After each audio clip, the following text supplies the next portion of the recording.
The story begins. Amidst a heavy downpour, a ruined tower stands. Lightning rips through the sky, casting a cold light that makes the scene even more desolate and tragic. The woman clutched a bloody dagger in her hand. Chinfeng, you're still too strong. Before her, the warrior was trapped amidst piles of monster corpses. His lifespan was draining 100 times faster, yet he still managed to overcome the ancient god ruins. But I've already obtained the divine artifact, the Eye of Judgment. The young man coughed up a mouthful of fresh blood, struggling to speak through the pain. Why? Why betray me now? Another flash of lightning struck, illuminating Xiaoyu's cold face. You're my older brother, aren't you? Qin Xiaoyu sneered, her eyes full of contempt. You? Qinfeng, you're just my parents' adopted son. You don't even share our blood, yet you dare call yourself my brother. Song Fei stepped out from behind her, his voice tinged with reproach. Xiaoyu, don't say such things. The girl immediately beamed when she saw him. Brother Song Fei. But the scoundrel continued, his tone mocking and venomous. And you, dear brother, you've been quite useful yourself. He lifted his head, looking at Qinfeng with schadenfreude. Qinfeng, I really should thank you. Thanks to you, Xiaoyu and I were able to seize this divine artifact. And to instantly drain your lifespan, I spent quite a bit of effort to implant the soul-draining thorn into your body. Well, do you like this thank you gift? Qinfeng's eyes dimmed, a stream of red blood trailing down his cheek. Qin Xiaoyu, I painstakingly raised you in place of our parents. I even paid for your schooling. After the game began, I risked my life countless times for you. I truly misjudged a sister like you. Qin Xiaoyu brushed off his words, her voice cold and indifferent. After our parents passed, you always controlled me, interfered with my life. When Brother Song Fei and I needed protection, you certainly had some value. But now, the divine artifact is in our hands. You're completely useless. Song Fei gripped his sword, lunging forward with a venomous gaze. Qinfeng, you could die in peace. I'll make sure to take good care of Xiaoyu for you. Qinfeng roared in hatred as the blade descended. Even if I die, I'll never forgive you too. Then his head rolled. Blood stained the sky crimson. Memories replayed in Qinfeng's mind. The year, 2025. A brutal god game emerged. Simply falling asleep would pull people into its world. The only currency in the game was lifespan. Die, and your lifespan would be deducted. Slay monsters, and your lifespan would increase. Players wielded terrifying power. They could expend lifespan to manifest abilities from the game into reality. Every powerhouse was capable of tearing apart tanks barehanded, felling airplanes with a single sword stroke, and even resisting nuclear bombs with their bodies a euro. It was no longer a pipe dream. Back to Qinfeng. He fought tenaciously amidst hordes of savage monsters. From then on, the world changed drastically. Disasters spread everywhere. I led my sister to survive through countless hardships, fortunate enough to become one of the 100 strongest powerhouses in the world. Power surged into my eyes, granting me superior abilities. After countless trials, overcoming myriad dangers, I finally conquered the ancient god ruins and obtained the divine artifact, the Eye of Judgment. I was qualified to reach the pinnacle, but immediately after, a cold, sharp blade pressed against his body. Xiaoyu, without a hint of mercy, plunged the dagger deep into Qinfeng. His back erupted with thorny branches, piercing his flesh and causing him agonizing pain. I was betrayed by my only family. My head rolled into a hidden corner among the rocks. It turns out my entire life of sacrifice was all for naught. All my efforts merely served the interests of others. Those dying moments intensified Qinfeng's will. I refused to accept this. If I get a chance to live again, I'll live for myself. His vision slowly darkened. Suddenly, the young man woke up on a familiar bed. Qinfeng bolted upright. He was utterly bewildered. Where is this place? Is this the real world? He broke out in a cold sweat, quickly touching his neck. Didn't I die? The year, 2025. Qinfeng hastily looked out the window. Could it be? A bustling cityscape at night appeared before him. I'll come back to life. 9 years in the past. Right at the moment the brutal god game was born. Qin Xiaoyu burst through the door, her face irritable as she saw him. She screamed, Qinfeng, you are home. Why didn't you answer my calls? Qinfeng looked at her, his thoughts churning. Just as I expected. On the day the game launched, Qin Xiaoyu and I had a fierce argument because of Song Fei. Xiaoyu shrieked, kicking over the trash can. Wasn't I supposed to go support brother Song Fei? Are you trying to pull a vanishing act on me? You fundamentally don't understand how important my support is this time. Qinfeng recalled some old details. Before the game came into being, Song Fei was a famous underground idol, and Qin Xiaoyu was his fanatic fan. Song Fei was outwardly glamorous, but in truth, he was a scoundrel secretly swindling money and exploiting many female fans. To protect Qin Xiaoyu, I never allowed her to associate with him.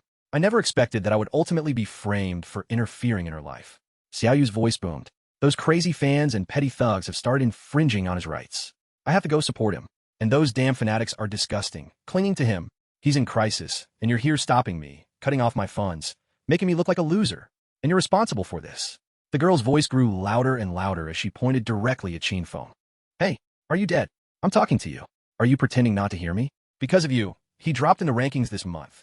Before she could finish, Qin Feng delivered a resounding slap across her face, sending Xiao Yu sprawling to the floor. Amidst the mess she had caused, her face was swollen and red, her eyes welling up. Qin Feng, you dare to hit me? Qin Feng glared, his voice cold. Qin Xiao Yu, I don't have the time or the patience for you today. But if you dare cause trouble again, I'll slap you so hard your teeth fall out. He took out a bank card. This is the money Mom and Dad left behind. All these years, no matter how difficult life got, I never touched a single cent. Today, I'm giving it all to you. He threw the card at her head. He picked up a glass of water, then opened the room door. For Mom and Dad, I won't abandon you. But listen closely from now on. He closed the door. His voice was resolute. Qin Feng has no sister like you. Qin Xiao Yu clutched her cheek, sobbing on the floor, looking utterly aggrieved. Meanwhile, Qin Feng was alone in his room, deep in thought. In my previous life, to protect Qin Xiao Yu, I missed too many opportunities. So many secret realms and treasures needed to be explored, yet I gave them all up. He picked up some eye drops. I'm also very curious. Without this burden, what heights can I reach? He swallowed the pill with a gulp of water. This time, I'll use my knowledge from my previous life in this game to surpass everyone. Qin Xiao Yu, you're on your own. As for that Song Fei. Thinking of him, a rage ignited within him. I'll personally kill you. Qin Feng stepped into a watery expanse. He observed the gates surrounding him. The class selection hall. Such nostalgia. The first time I was here, I panicked for hours before finally choosing. This time, I need to be faster. Before him was the image of a warrior. In my past life, I chose to be a warrior to protect Qin Xiao Yu. While it wasn't weak, it's not suitable anymore. Without Qin Xiao Yu holding me back, my solo progression will be much faster. Qin Feng's gaze swept across the area, searching. Mobility is the most crucial factor. He quickly spotted his target. The young man touched the surface of the mirror. I made my decision. In this life, I'll choose assassin. A brilliant surge of power erupted. The divine artifact, Eye of Judgment, has completed its binding. Those eyes stared directly at Qin Feng. Eye of Judgment has activated its unique attribute, Power of Judgment. Passive. Upon entering the cruel divine game, you automatically receive the highest tier class and talent. Qin Feng was pleased. The Eye of Judgment. It's still bound to me even after my rebirth. So that's how it is. Once a divine artifact accepts a master, it's useless to try and destroy it. Or perhaps it was the one that helped me resurrect. A surge of dark power flooded his body, pulling him into a vortex. Congratulations, you have acquired the hidden class, Shadow.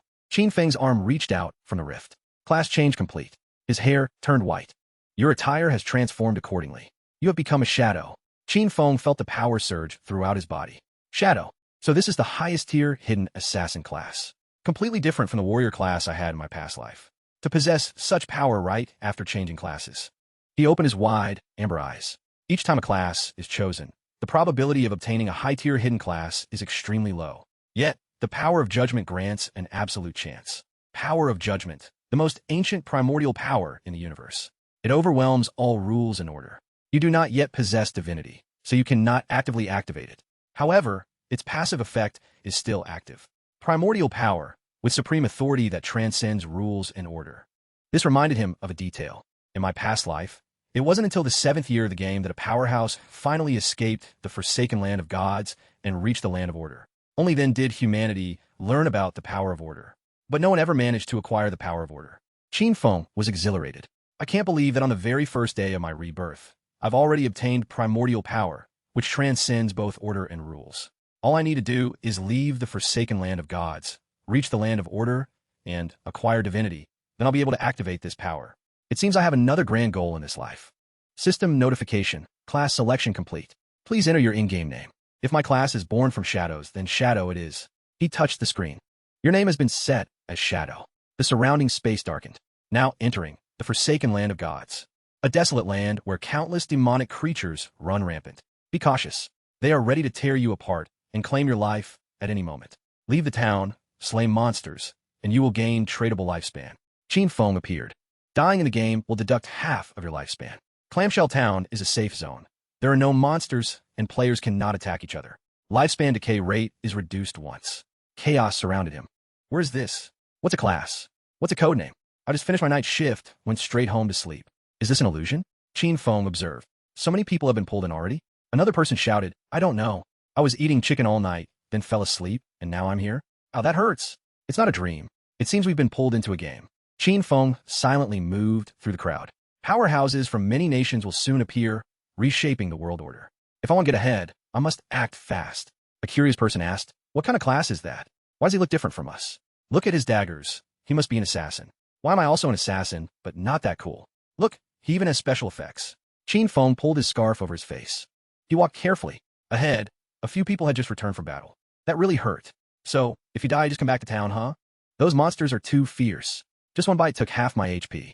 How are we supposed to fight them? It was only a level 1.5 monster, and the three of us together barely took down a third of its HP. My lifespan has already been cut in half. The three men looked at the woman in the middle. Sister Li Zi, what should we do now? Qin Feng observed her. A regular archer's starting weapon is a short bow, but she's using a longbow. Looks like she might have a hidden class too. Li Zi approached him. Brother, it looks like you have a hidden class. Care to team up with us? The monsters out there are really strong. One person can't handle them alone. Our team already got wiped once, so we have experience. Qin Feng thought, experience getting killed, you mean? He replied, no need. The two men accompanying her sneered. Trying to act like some hotshot, huh? Even 5 of us couldn't beat them, and you think you can do it alone? Don't make me laugh.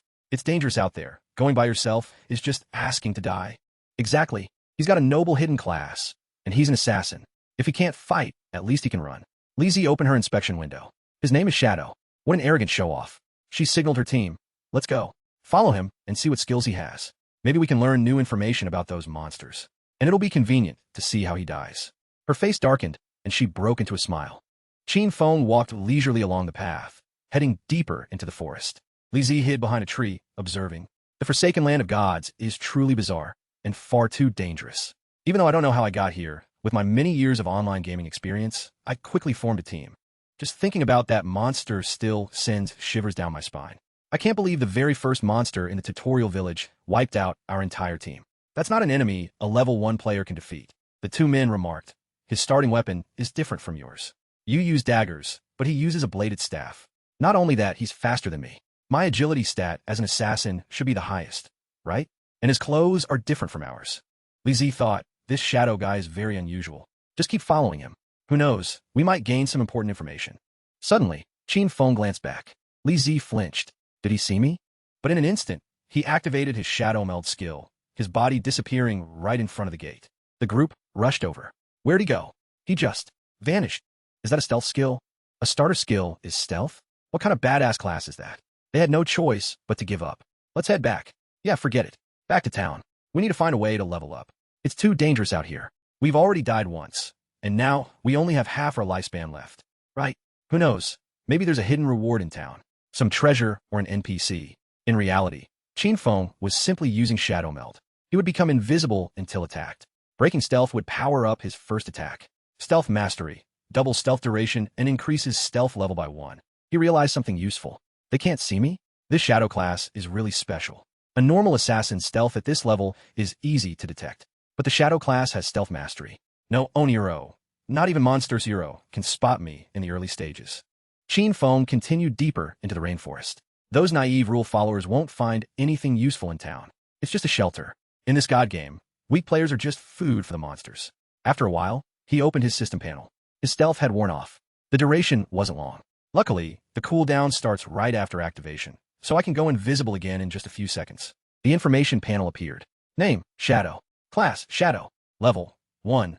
Lifespan, untradeable 75 years. Lifespan, tradable none. Strength, 10 plus 3. Constitution, 10 plus 3. Agility, 10 plus 8. Spirit, 10 plus 5. Qin Feng calculated. Every player starts with 10 base points in each stat. Different classes add bonus points on top of that. In my past life, my warrior class only got plus 3 to strength and constitution. This time, the shadow class gives bonuses to all stats and even a plus 8 to agility. And I still have 5 free attribute points to assign. He considered his options. Most players would probably pump their points into strength or spirit to boost their physical or magical damage. But that's a mistake. He dumped all his points into agility. 10 plus 13. The magic radiating from him grew stronger. Agility is the key. In the early stages, a single hit from any monster can crush a player. The only way to kill them without getting hurt is by increasing your agility, your speed. Suddenly, he heard a noise. A monster was perched on a branch, its mouth spitting out soul fragments. Level 1 creeper, normal grade, consuming lifespan. He frowned.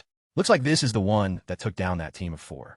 The moment it spotted its prey, the ferocious monster lunged forward aggressively. Seeing the scattered wounds on its body, it was clear the previous group had managed to draw a good amount of its blood.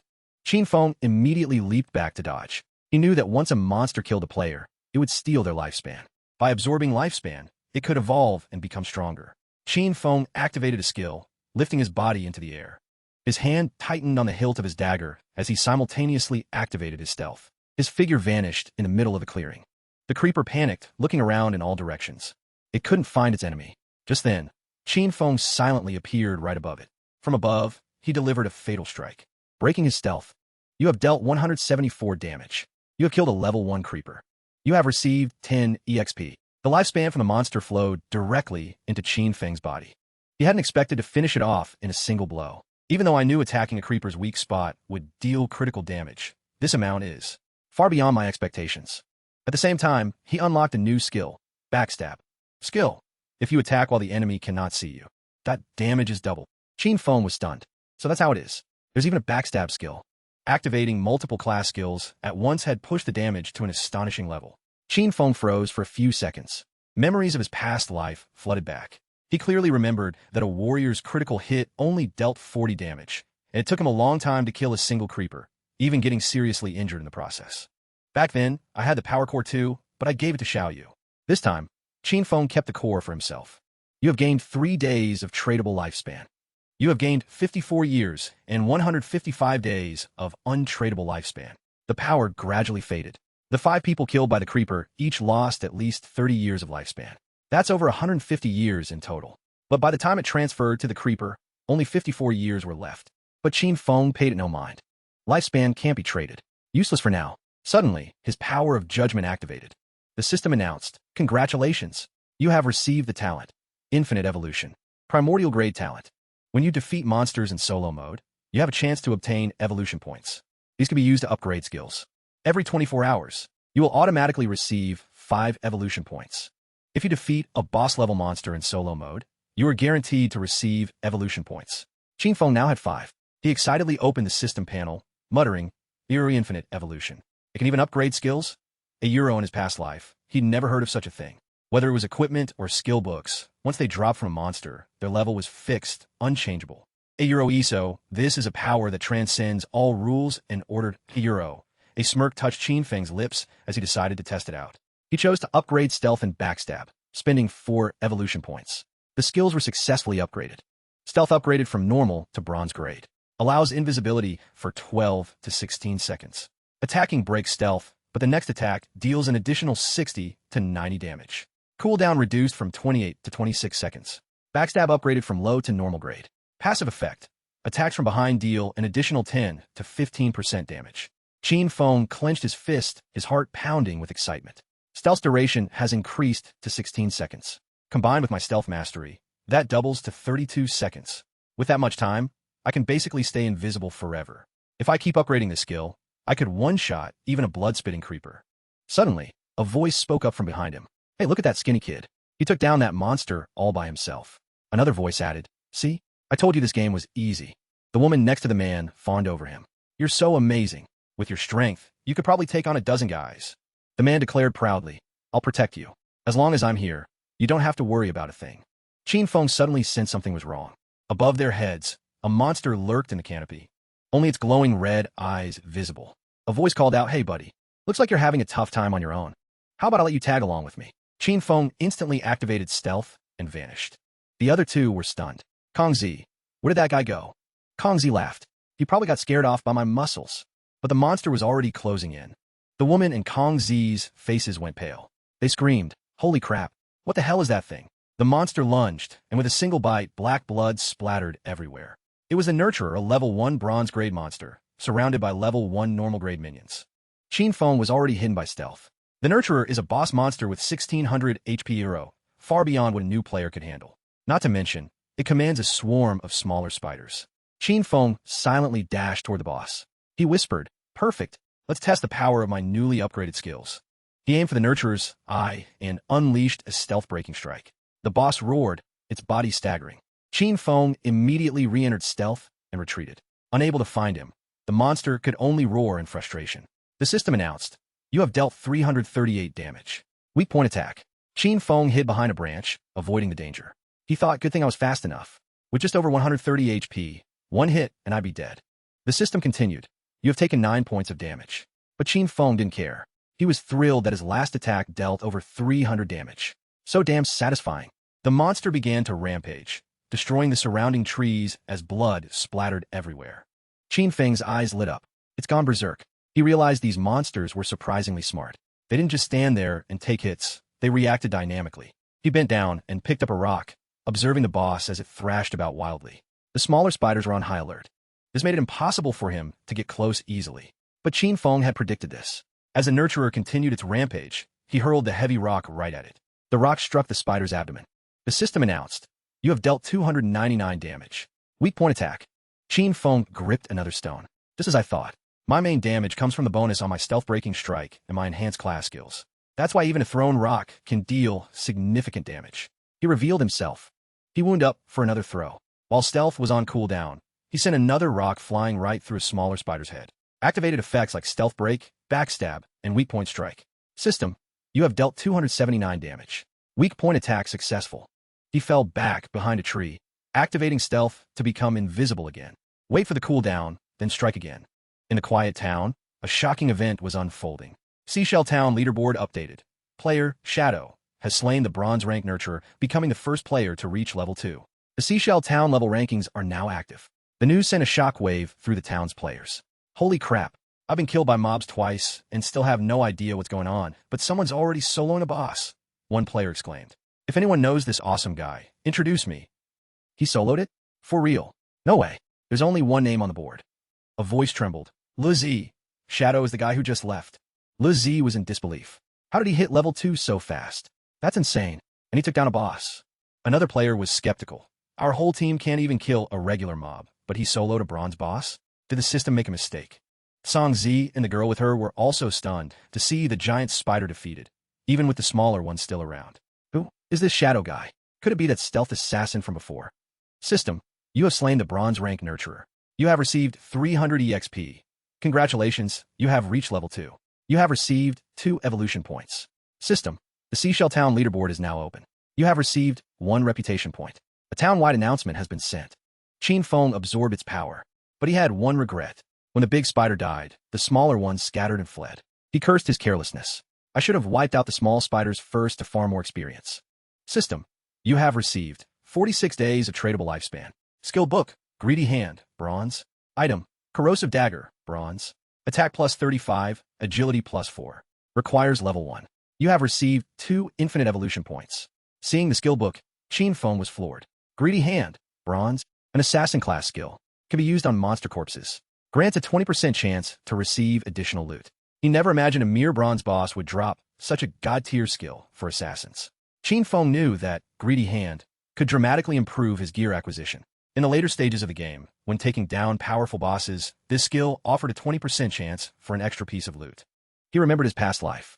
In the Godslayer Guild, there was a member with average combat skills who, thanks to this one ability, became one of the most sought-after players, constantly protected by bodyguards. Qin Feng was even more astonished when he thought about his infinite evolution talent.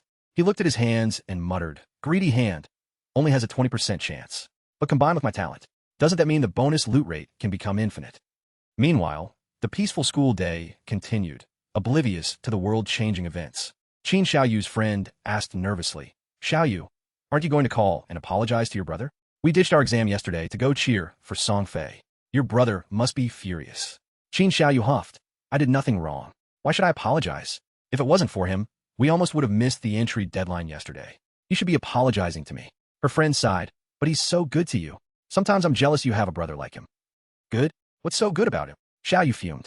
All he does is boss me around all day. Besides, he's not even my real brother. I have brother Song Fei, and that's all I need. Her friend changed the subject. Speaking of which, what happened to your face? Xiaoyu hesitated. Oh, I fell. As they entered the school, they saw a crowd gathered. What's going on? Why are so many people around our classroom? Her friend pushed through the crowd and saw a student slumped over his desk. Everyone around him looked helpless. She gasped. What happened to Zhang Wei? Why is he? Transparent. Another student was sweating bullets. I don't know. A minute ago, Wei said he needed to catch up on sleep. And then he just turned like this. Someone else shouted, "Holy shit. It's not just Zhang Wei. It's all over the internet." Apparently, people all over the world are experiencing the same thing. Some experts think that as soon as people fall asleep, they enter this transparent, phantom-like state. But no one knows why. Her friend quickly pulled out her phone. "I have to call and warn my parents." She turned to Xiaoyu. "You should call your brother too. Tell him to be careful." Xiaoyu scoffed. "I'm not calling him. The world would be better off if people like him just disappeared." Meanwhile, Feng continued to grow stronger with his new skill. Greedy Hand has successfully evolved from bronze to gold. Assassin class skill grants a 20% to 70% chance to receive additional loot from monster corpses. He activated the skill immediately. System, skill Greedy Hand, activation successful. You have received 2 evolution points. You have received 46 days of tradable lifespan. Feng laughed out loud. Not bad luck at all. Another 2 evolution points. Just 3 more and I can upgrade Greedy Hand to level 3, giving me a 100% chance for bonus loot. Activate stealth. Cloak engaged. He thought, the world's governments must have realized what's happening by now. More and more people will be flooding into the game. I need to speed up. First, Ilakipuet Ikan. Corrosive Dagger, bronze. Attack plus 35. Agility plus 4. Requires level 1. Walking through the forest, Feng mused to himself. Soon, everyone will realize that skills and equipment from the game can be brought into the real world. When that happens, the world will be plunged into a bloodbath. To use skills and gear in reality, you need 2 things. Be level 10 and have enough tradable lifespan. Hunting small mobs is too slow. I need to find stronger bosses. Suddenly, a desperate scream ripped through the air. Run. Hi. Feng moved to the edge of a cliff and looked down. Careful. A creeper-like monster was attacking another party. Level 2 runner. Bronze rank. Feng watched with interest. A runner. Just what I was looking for. But the warrior facing off against the monster surprised him. Wait a second. That's Wang Meng. I can't believe I ran into him here. He recalled the rumors from his past life. When Wang Meng first started the game, he formed a party with 6 other players, all of whom possessed hidden classes. Wang Meng roared Divine Shield. A protective barrier materialized, blocking the attack. Wang Meng's hidden class, the Holy Shield Warrior, had double the base stats of a normal warrior, and it came with an invincibility skill. The female mage in the party conjured a massive fireball. She aimed it straight for the runner's arm. Feng analyzed the scene. The damage from a prophet class mage is double that of a regular one, and they come with the prophetic fireball skill. He then quickly analyzed the other support players. The hidden profession, Star-Eyed Marksman, has double the stats of a regular archer, along with a rapid shot skill. The Spirit Wanderer Priest has double the healing power of a regular priest, starting with group heal. But all their attacks and magic spells kept missing their targets. The monster rammed into Wang Meng, pushing him back. The archer cried out, "No good. This boss is too fast. Range attacks are too hard to land." Wang Meng hunkered down and barked orders. "Healer, heal me. The rest of you keep attacking. We'll whittle this boss down to death." Feng heard him and thought, whittle it down? Wang Meng's far too optimistic. He's forgotten this is the wilderness. If the battle drags on too long. Just as Feng predicted, other monsters emerged from behind Wang Meng, easily attracting even more to rush over. He observed carefully, spotting a level 2 common grade monster, a polluter. Its body was covered in dark brown mud, and it specialized in ranged attacks. Another warrior charged forward, swinging his sword, and yelled, "Boss, look out!" This swordsman immediately caught Feng's attention. He thought, interesting, another hidden profession I've never seen before. Even so, the damage he dealt was only in the Tensei Euro, hardly significant. However, his defensive capabilities were truly impressive. Suddenly, the monster spat out a sticky slime, immobilizing the entire team and putting them in a tight spot. "Oh no, damn it," someone yelled. "This is bad. Our movement speed is severely reduced in this area." The female mage screamed in panic just before the monster grabbed her. "Help me!" From a cliff, Feng vanished in a blur. He swooped down, delivering a sharp slash that severed the monster's head. Both the priest and Wang Meng were stunned. The female mage exclaimed as the monster's corpse fell. "Did someone just one-shot the polluter? Who was that? Is someone helping us?" The swordsman struggled to his feet, muttering, "Even a level 1 creeper takes us over 10 seconds to take down. But this level 2 polluter was killed almost instantly? How is that even possible?" Another monster behind him also took a hit and dissolved. He panicked. It really was instantly defeated. "Delizy, did you see who that was?" The mage quickly replied, "I didn't see anything." Wang Meng swiftly calmed the team, his voice firm. "Hopefully, this person is here to help us. Don't get distracted. Keep fighting." The whole team focused on the creeper. "Now, only the sprinter remains. Keep up the pace we just had," Wang Meng ordered. Meanwhile, Qin Feng, hidden on a tree branch, silently collected his rewards. A system notification popped up. You have defeated level 2 Polluter X2. You gained 40 experience points. You gained 1 evolution point. You picked up skill book, Extreme Poison Dart, common grade. You gained 8 days of tradable lifespan. Qin Feng opened his system panel, deciding to upgrade Extreme Poison Dart. This skill deals continuous damage at mid to long range. He mused, excellent, evolve it now. Extreme Poison Dart was upgraded to silver grade. It was an assassin class skill that allowed him to throw darts at a maximum distance of 14 meters, dealing 120 base damage. It applied the Extreme Poison status, which dealt 50% continuous damage per second, and added the weakened effect, lasting 5 seconds. This effect could not stack.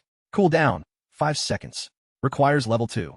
Suddenly, the sprinter charged, stabbing fiercely into Wang Mang's abdomen. He was hoisted into the air, screaming in pain, while his teammates fumbled in confusion. The priest tried to heal him, but to no avail. No good. His health isn't recovering fast enough. Wang Mang gasped with difficulty. Everyone run. From above, a dart shot down, piercing straight into the monster's head. Green blood splattered everywhere. A critical weak point hit. 2 teammates gasped, their jaws dropping. What was that? The boss lost half its health in an instant. Wang Mang was released as the monster writhed in agony. Green seeped across its entire body. The sprinter's health slowly drained away over time. Finally, it collapsed. A system notification popped up. Your damage contribution exceeded 90%. The loot belongs to you. You have defeated a bronze-grade sprinter. You gained 600 experience points. Congratulations, you have reached level 3. You gained 2 evolution points. You gained 55 days of tradable lifespan. Qin Feng held the dart, assessing. I didn't expect Extreme Poison Dart's continuous damage to synergize perfectly with my passive skill. Combined with stealth, I can stay hidden and throw infinite darts in the early and mid-game. No monster will be a match for me. An energy orb appeared, bewildering Wang Mang. That damage. Is that even human anymore? The orb quickly vanished, and he exclaimed, Hey, why did the loot disappear? Wang Mang stood up, looking around. Brother, I don't know who you are, but thank you for saving my life. Still hidden, Qin Feng replied coldly. Thank me? In this wilderness, don't trust anyone so easily. Wang Mang nodded. Understand, sir. Thank you for the advice. I won't disturb you while you inspect your gear. My name is Wang Mang. If you ever need help, just look for me. A teammate chattered on, Sir, I'm Break Blue. Or Delezy. Can I add you as a friend? Wang Mang snapped. That's enough. Let's go. Qin Feng paused. Wang Mang, he's not bad. Trustworthy. Plus, he's backed by the Xia government and their vast resources. What I lack is a stable sales channel. In the future, I can sell him the things I don't need. With a greedy swipe of his hands, a system notification appeared. Congratulations. You have received 3 evolution points. You have received 55 days of tradable lifespan. You have received Bronze Tier Sprinting Leather Pants. He equipped them immediately. Bronze Tier Sprinting Leather Pants. Assassin Class Equipment. Physical Defense, +8. All Elemental Resistance, +5. Cooldown Reduction, +15%.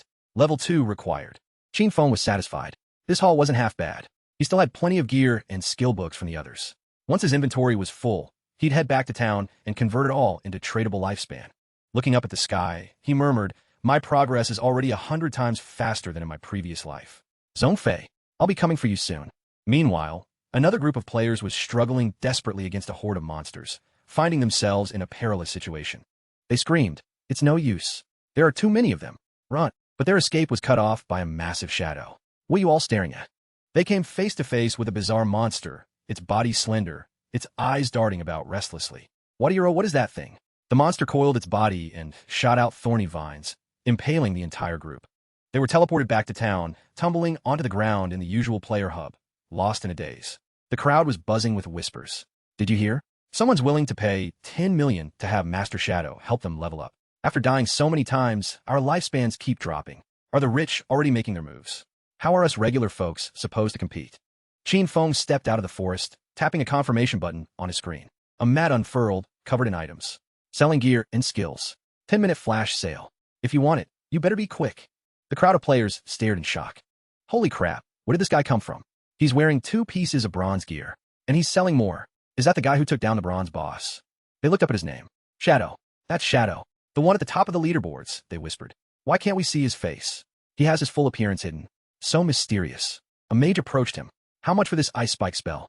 Qin Feng replied. 100 days of tradable lifespan. The woman was Grey Rose, ranked 11th in Seashell Town, also with her identity fully concealed. She hesitated. 100 days is a bit steep. Can you go any lower? Feng replied. Ice Spike is a powerful common grade spell for mages, especially for grinding monsters at this stage. 100 days is a bargain. Grey Rose asked, can I use real-world money? Feng offered a solution. If you have the cash, buy lifespan from other players first, then trade with me. If no one outbids you, I'll hold it for you. Grey Rose raised an eyebrow. Wait one moment. She returned to her group, messaging them privately. Everyone, what should we do? With Ice Spike, our team could hit level 3 and leave this game much faster. One person replied, we've only gotten this far because of your leadership.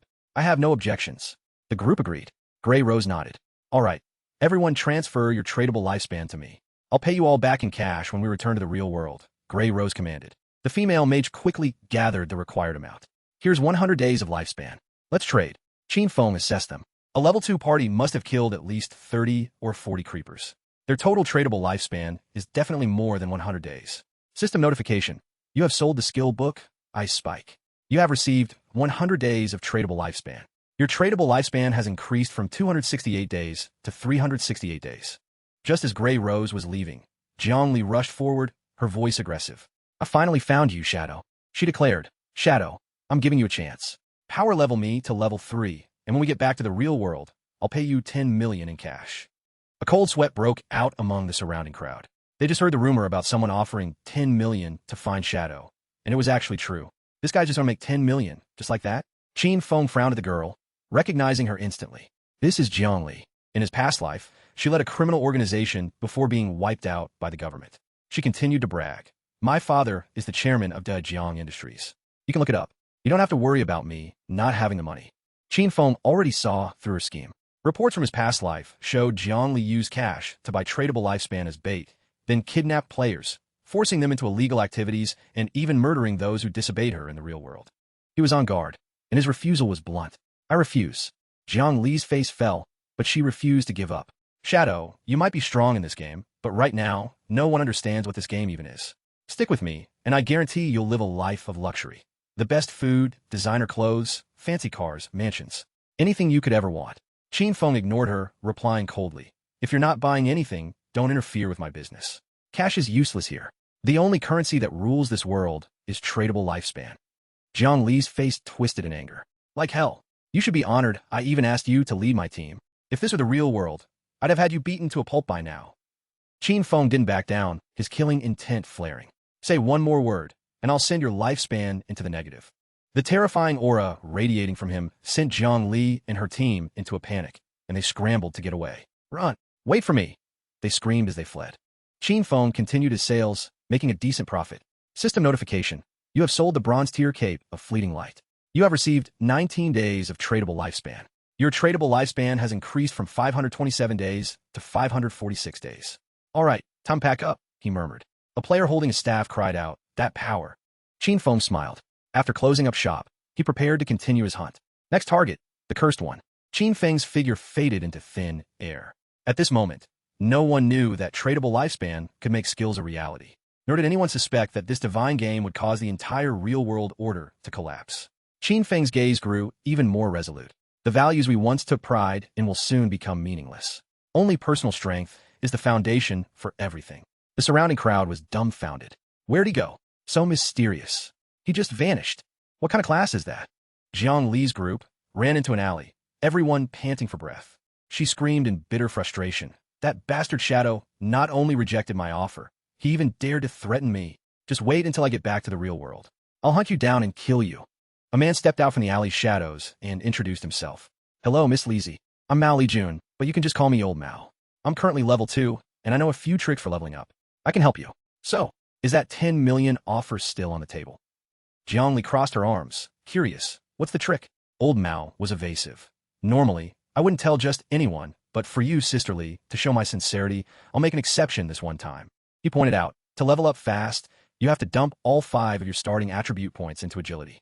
That way, when you're running at full speed, you'll be just a little faster than the creepers. Get it? Zhongli realized. So that's how this game is played. She gritted her teeth. Damn it. I already dumped all 5 points in strength. Then she complimented. You really do have some skills. Help me level up, but you're not as strong as me, so I'll only pay 5 million. Get me to level 3, and I'll transfer the money to you in the real world. Old Mao nodded. No problem. That Shadow guy might be strong, But he clearly has some screws loose. 10 million, just handed to him, and he didn't want it? What an idiot. Meanwhile, Qin Feng had returned to a tree branch in the forest. The cursed one was now taller, more fearsome, having evolved into a silver tier boss. Gray mist swirled around its body, a sign it was still evolving. He created an extreme poison dart in his hand. From silver to gold will take at least 7 to 8 hours. That's a huge profit, he muttered. He threw the dart at the monster's weak spot, inflicting massive damage, breaking through its defenses with a single strike. The cursed one's venomous blood poured out like rain, combined with the dart's corrosive effect. Qin Feng used stealth to evade. The monster gathered a magic orb. Silver tier bosses have 2 to 3 times the HP of bronze tier bosses. Requires careful strategy. The monster roared, raising the orb, unleashing an explosive magic attack across the ground. Qin Feng leaped to dodge, maintaining his distance. Calculating. The cursed one is a magic-type boss, mainly uses wide-area attacks with high damage. After throwing a dart, I must retreat immediately to avoid its attack range. With my current HP and defense, a hit would be certain death. The monster's eye sockets glowed. It unleashed its wide-area attack, Chaotic Knight. Qin Feng simultaneously hid and dodged. My stealth skill isn't off cooldown yet. The boss's attack weakened as expected. He immediately re-entered stealth, escaping the attack range. Gripping his poisoned dagger tightly, he lunged forward, aiming directly for the monster's eye, unleashing his hidden strike. Its HP bar plummeted thanks to the bleeding effect. The cursed one lowered its body and fled on all fours. Qin Feng followed close behind, drawing another blade. Seeing its HP is low, it's trying to run away. He smirked.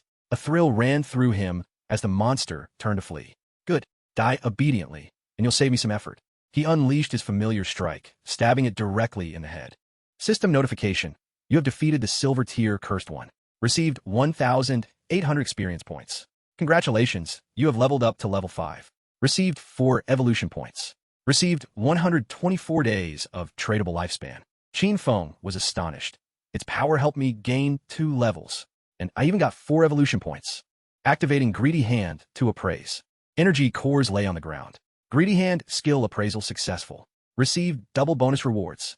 Silver tier boss yielded 12 evolution points and 372 days of tradable lifespan. He exclaimed. Amidst the white orbs, one item stood out. Greedy Hand bonus effect activated. One loot item upgraded from silver to gold tier. A gold tier item. Qin Feng was ecstatic. No wonder the emerald tier Greedy Hand has a 20% chance to upgrade loot quality. He knelt down to check. There's 7 or 8 items dropped, but my backpack only has 10 slots left. It'll take too much time to kill the boss and then have to run back to clear out my inventory. I hope the cursed one dropped a storage ring or something to increase my inventory slots. Qin Feng's hand reached out, touching the brilliant light. His battle had concluded, but back in town, Wang Ming's mage team had just returned. They cheered. We finally made it back alive. They hailed. Hail, Boss Wang Ming. We just reached level 3, and we made it back to town.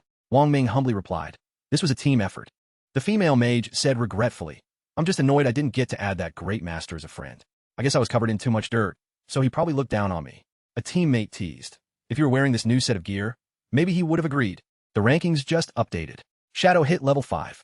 Everyone was stunned. What? From level 3 straight to level 5. How powerful was the boss he killed? Just 10 minutes ago, I saw him selling gear. How'd he jump 2 levels so fast? One person joked. My sister's 18. Hope big bro likes her so I can ride his coattails. Another teammate yelled. Take me to level up. Forget it. He didn't even care about 10 million. Why would he care about your sister? Wang Ming, a young man in the team, cursed. I just hit level 3, and big bro's already level 5. How are we even supposed to live? Wang Ming spoke up to lift their spirits. Don't overthink it. First, let's return to reality and inform our family and friends about this divine game.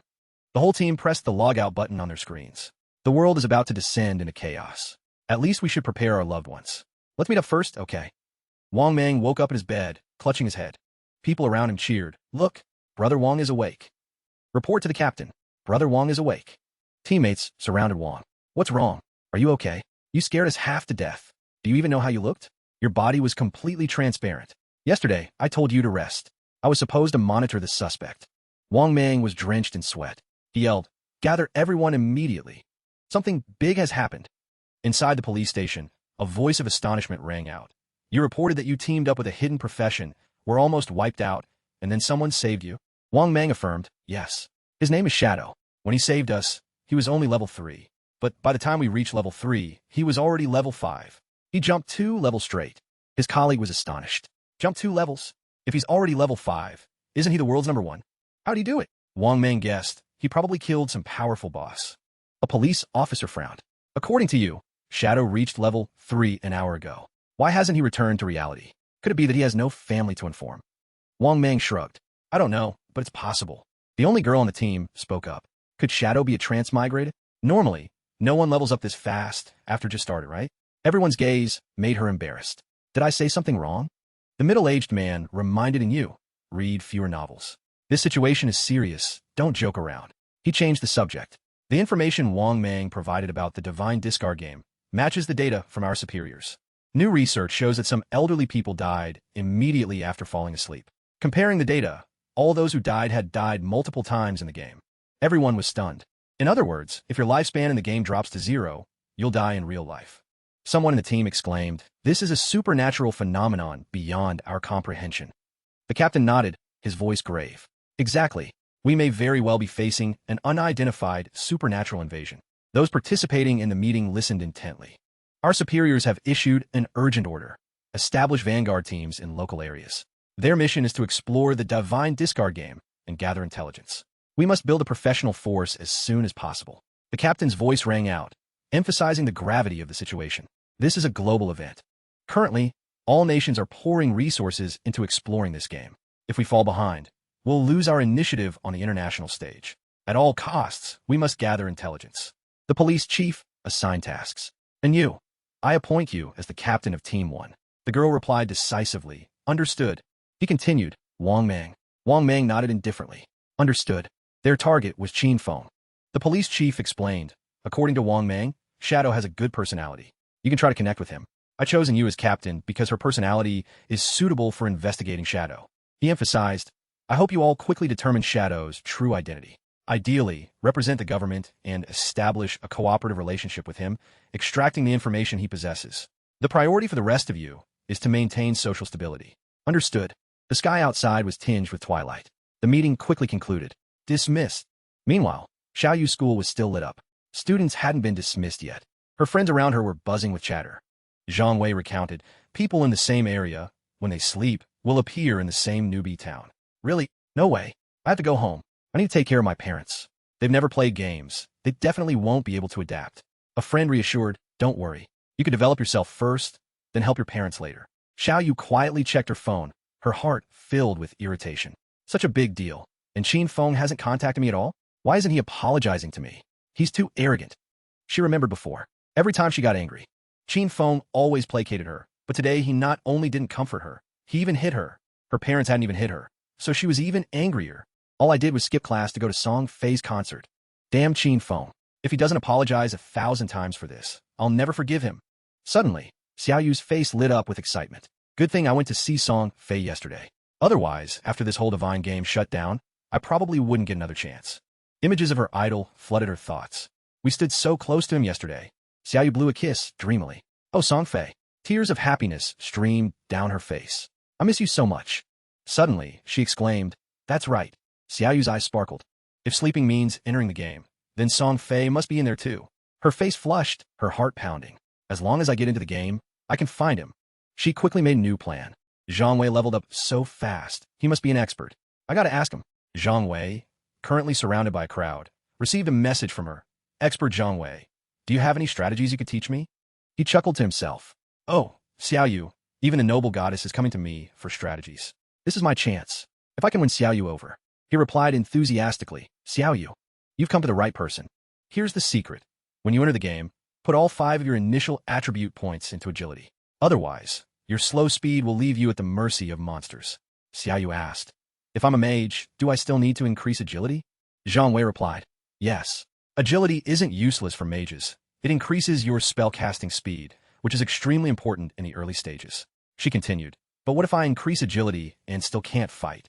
Xiaoyu read the messages, completely convinced. Zhang Wei messaged, don't worry. Xiaoyu, once someone in town reaches level 5, the teleportation array will light up. At that point, you can freely form a party to level up. When the array activates, I'll find you and take you along. Xiaoyu hugged her pillow, dreamily. This is great. These hangers-on aren't completely useless. I found someone to use as a shield. Qin Feng, you just keep playing pretend. By the time you get into the game, who knows how many levels I'll be ahead of you. Then, don't even think about me helping you level up. Meanwhile, he sat before the light cores and picked up an item. Cursed Ring, Gold Tier. Usable by all professions. All attributes +8. Dark Resistance +26. Weak Point Attack Multiplier +0.1. Level Requirement 4. 8 points to each attribute. That's 32 attribute points total, equal to someone else's total attributes at level 3. And Dark Resistance 2? Extremely useful in combat. The Weak Point Attack multiplier already got boosted to 1.6x since May 1st. This is pretty good. Su Sui checked. He found another item. Power surged around him after leveling up. Shadow Shield / reached Silver Tier. Assassin type skill. Dash up to 15 meters. Enter stealth for 5 seconds. Deliver 3 slashes to all enemies in its path. Cooldown 12 seconds. Level requirement 4. Slash width 2.1 meters. Each slash adds 100 attack power. 100% considered a backstab. However, does not deal weak point damage. Amazing. Super powerful AoE. Stealth while moving. Lure it instantly. Qin Feng activated Greedy Hand. Still have a few evolution points left. Evolve Greedy Hand first. System notification. You have consumed 8 evolution points. For points remaining, Greedy Hand has evolved from Jade to Diamond Tier. Assassin type skill. Used on monster corpses. 160% to 220% chance to receive additional loot. Additional loot has a 20% to 40% chance to increase by 1 quality tier. Qin Feng grew even more excited by his exceptional progress. Now, killing monsters will definitely get me 2 extra portions of loot. Killing 1 monster is like others killing 3. For evolution points left. Enough to upgrade Shadow Shield / to level 3. System continued. You have consumed 3 evolution points. 1 point remaining. He was a little disappointed. No cooldown reduction? That's a bummer. But with Shadow Shield / I'm practically achieving infinite stealth. He opened his inventory to check. The rest of the stuff is all trash. But this Silver Tier Warrior's Scarlet Battle Skill Book should sell for a decent amount. Suddenly, rustling sounds came from behind him. A group of monsters charged forward, intending to ambush him.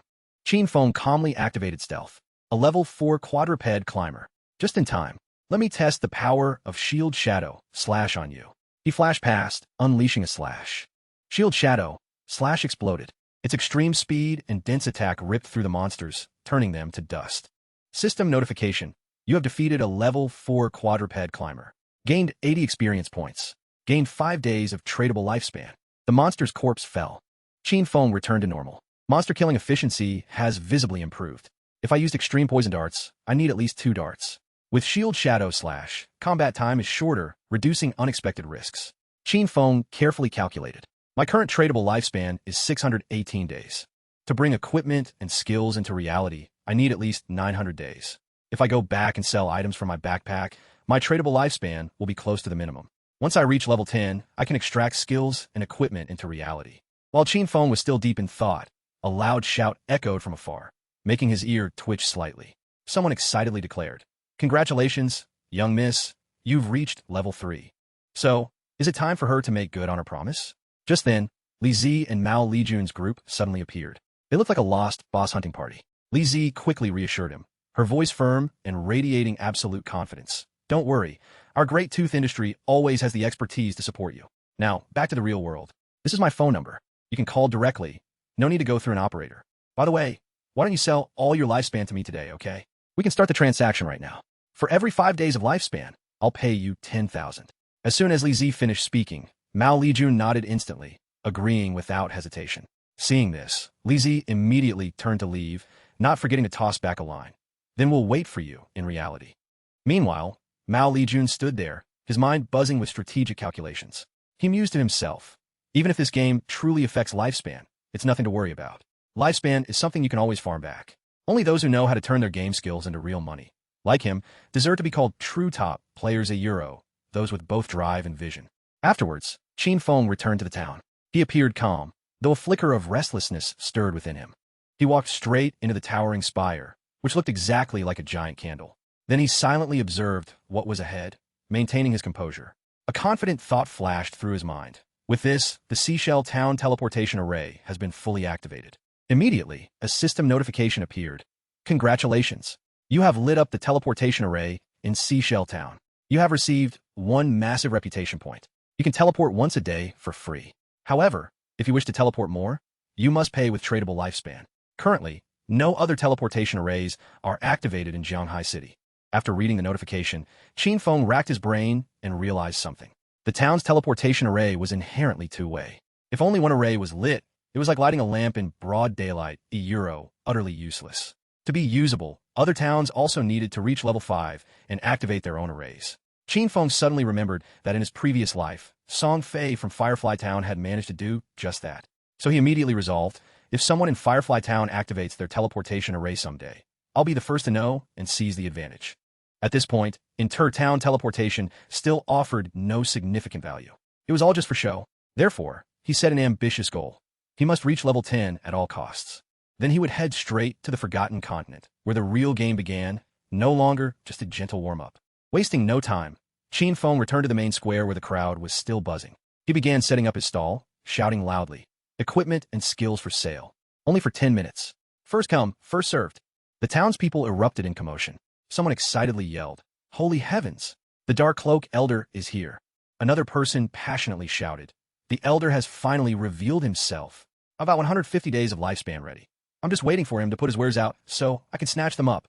Someone else recalled, "Last time, the Elder sold the Ice Core technique, which made the Grey Rose Guild shoot up to second place on the rankings." Another person hoped, "I hope there's a skill book for mages this time."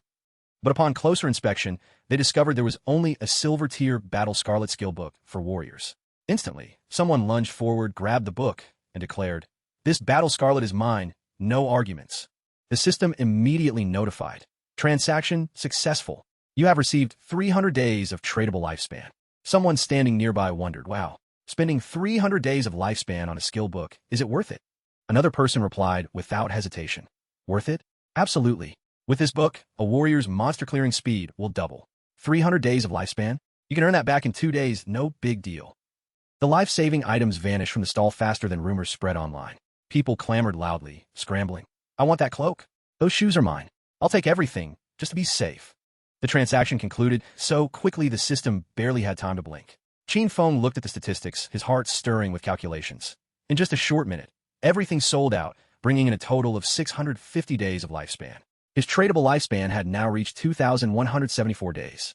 But thinking about closing the gap in levels, attributes, professions, equipment, and skills with the top players in this cursed game, he still felt far behind. A few people who couldn't buy anything complained like fans and missed out on concert tickets. "This is the second time, and I missed out again." "Me too. Elder, please sell more. I beg you. Will you sell here next time? Please give us the coordinates so we can wait." While the crowd was still clamoring and calling out names, Dali Z subtly approached. She waved and called out, "Elder, I have a treasure here. Do you want to see it?" The girl slowly took out a ring shimmering with a faint light. The information clearly appeared. Spatial ring. Adds 12 storage slots. Does not occupy ring or inventory slots. Qin Feng's eyes widened at the exquisite item, and he quietly pondered. A spatial ring? This is a rare and hard-to-find storage item. It's valuable because it doesn't take up space in the inventory or equipment slots, while players can only carry a maximum of 3 bags. Although it can drop from any monster, the probability is extremely low. This girl is incredibly lucky to have found it so early. Previously, a 12-slot ring sold for over 3,600 days of lifespan. Qin Feng immediately turned and asked, "How do you plan to sell this item?" The girl smiled sweetly and replied, "I don't want to take the Elder's lifespan. I just want to be friends with you, and maybe ask you to lead our team to take down a boss. That would be enough." Sounds reasonable, Qin Feng thought. Qin Feng nodded at once and clicked Add Friend without hesitation. The system cheerfully notified, "Player Dark Cloak and Ali Z have agreed to be friends." Qin Feng continued to ask, "What boss? What's its name?" The girl replied, "Just a gold-tier boss. Nothing special. It's really far away. I just saw a shabby boat docked in the swamp, looking completely alone." Hearing this, Qin Feng's heart suddenly pounded. He mumbled to himself, "A shabby boat? Could be the Gold Ghost ship?" According to his memory, the Gold Ghost ship was an extremely rare boss. Encountering it was harder than meeting a celebrity in real life. It could appear at any level, but the probability was pitifully low. Not to mention, it often dropped incredibly useful special items, turning even average players into millionaires. Every time it appeared, guilds would rush in, fighting over it. This boss usually only appeared in high-level towns, so encountering it this early was exceptionally rare. Furthermore, this girl was part of Wang Meng's group. Clearly, she wasn't ordinary. The more Qin Feng thought, the more suspicious he became. A familiar name rang in his heart. Could this girl be the legendary Carp of Fortune from my previous life? He decided to verify. He decided to probe further. "How did you discover this gold-tier boss?" Dali Z candidly shared, "I logged out to have dinner. After logging back in, I planned to level up with the captain and my friends, but they were slower than snails. I got bored, didn't know what to do, so I just wandered around sightseeing. And underneath a cliff, I just stumbled upon the gold tier boss. Hearing this, Qin Feng quietly recalled rumors from his previous life. Wang Ming's team had a member with a unique aura. Whenever she wandered aimlessly, she would invariably stumble upon rare bosses, treasures, or divine temples. Back then, he thought those rumors were just tricks by the government to hide confidential information. Who knew that now? He'd realize it was all true. It's really her, no one else. At this, Qin Feng suddenly went silent, his face blank. Dalizi noticed, looking at him with a mix of curiosity and wariness. "Elder, why are you staring at me so intently?" He replied curtly, "It's nothing." And so, the two walked away together. But they didn't know that not far away, a shadowy figure was lurking behind some bushes, eavesdropping. After grasping the situation, this guy stealthily sneaked away and hastily reported, "Boss, that kid is leading a girl out of town." Hearing this, the boss tilted his head arrogantly and ordered his subordinates, "Remember the old days when I led our brothers to conquer East and West, earning fame as the overlord of the Sand City? Now just follow me in advance. I guarantee everyone will eat well and dress well. No need to grind anymore." As soon as he finished speaking, the boss shook his head irritably. As expected, that kid acts as fast as lightning. He's already started bringing girls along. Huh? Brothers. Let's go hunt him down immediately. Outside the town, Qin Feng looked at Daisy and proposed, "I can help you take down the boss. If it drops any gear or skill books you can use, they're all yours. I'll just take whatever's left, all right?" Daisy's jaw dropped, but she still nodded. "What about Captain Wang Ming and the others?" "Fine, we'll do it your way. But could I ask for one tiny condition?" Qin Feng raised an eyebrow, curious. "Your team already has all the classes covered. If the boss drops assassin gear, wouldn't I be doing all that work for nothing? Tell me, what's the condition?"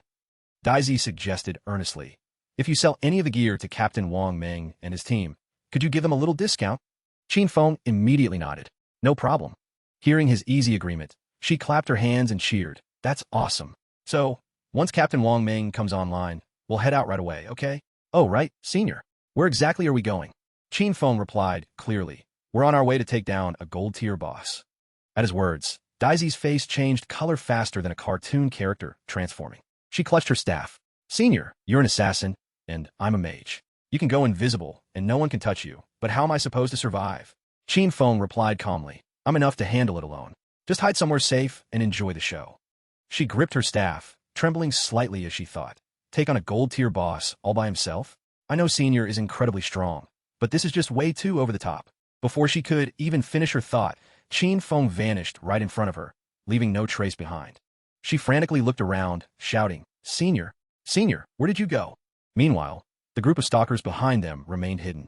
A minion breathlessly reported, "Boss, that shadow guy just vanished." The boss showed no concern, even bursting into laughter. He probably tricked the girl and ran off, leaving her stranded in the wilderness. Go grab her now. Let's have some fun, then we'll figure out the rest." "I told you," he yelled, pointing, "stick with me, and you'll eat well, dress well, and never worry about unemployment. Look, that girl's standing alone over there, isn't that her?" The minions clamored in agreement. Boss is truly a strategic genius.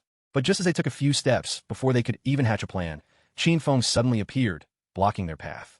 Before they could even open their mouths, a thick cloud of black smoke enveloped them, blinding the entire group. They saw nothing but the text. Without hesitation, Qin Feng unleashed his shadow shield /Euro cold, decisive, eliminating the entire group in an instant. The system interjected promptly, its voice monotone. "You have defeated 5 players and received a total of 12 days of tradable lifespan." Qin Feng stood there, watching the dissolving corpses, and sighed inwardly. What a waste of time. Fighting these guys isn't even as good as hunting 2 small monsters. Once done, he returned to Daisy. Seeing him, she asked, surprised, "Senior, where did you just go?" He shrugged casually, unconcerned. "Just some tailgaters. I sent them back to town for an early rest." Upon hearing him, she just puffed out her cheeks and replied, "I thought Senior went to the restroom." Then she continued, "Hey, Senior, now that you have invisibility, going to the restroom must be super convenient, right? You could just go anywhere and no one would see. But wait, if your clothes are invisible, do whatever comes out become invisible too?" Just as her toilet philosophy was about to spiral, Qin Feng cut her off with a deadpan voice. "Take me to find the boss you told me about." Suddenly, the system, having seemingly stalked her unnoticed, jumped in and transported the girl to a strange village. She looked down at the staff in her hand, her eyes sparkling with emotion. She walked along, examining her staff, exclaiming, "This is really incredible. I can even feel the energy radiating from it. The villagers stirred. Hey, everyone, a new arrival. She shouted joyfully. This is so great. I got the hidden class, Life Priest. It must be super powerful.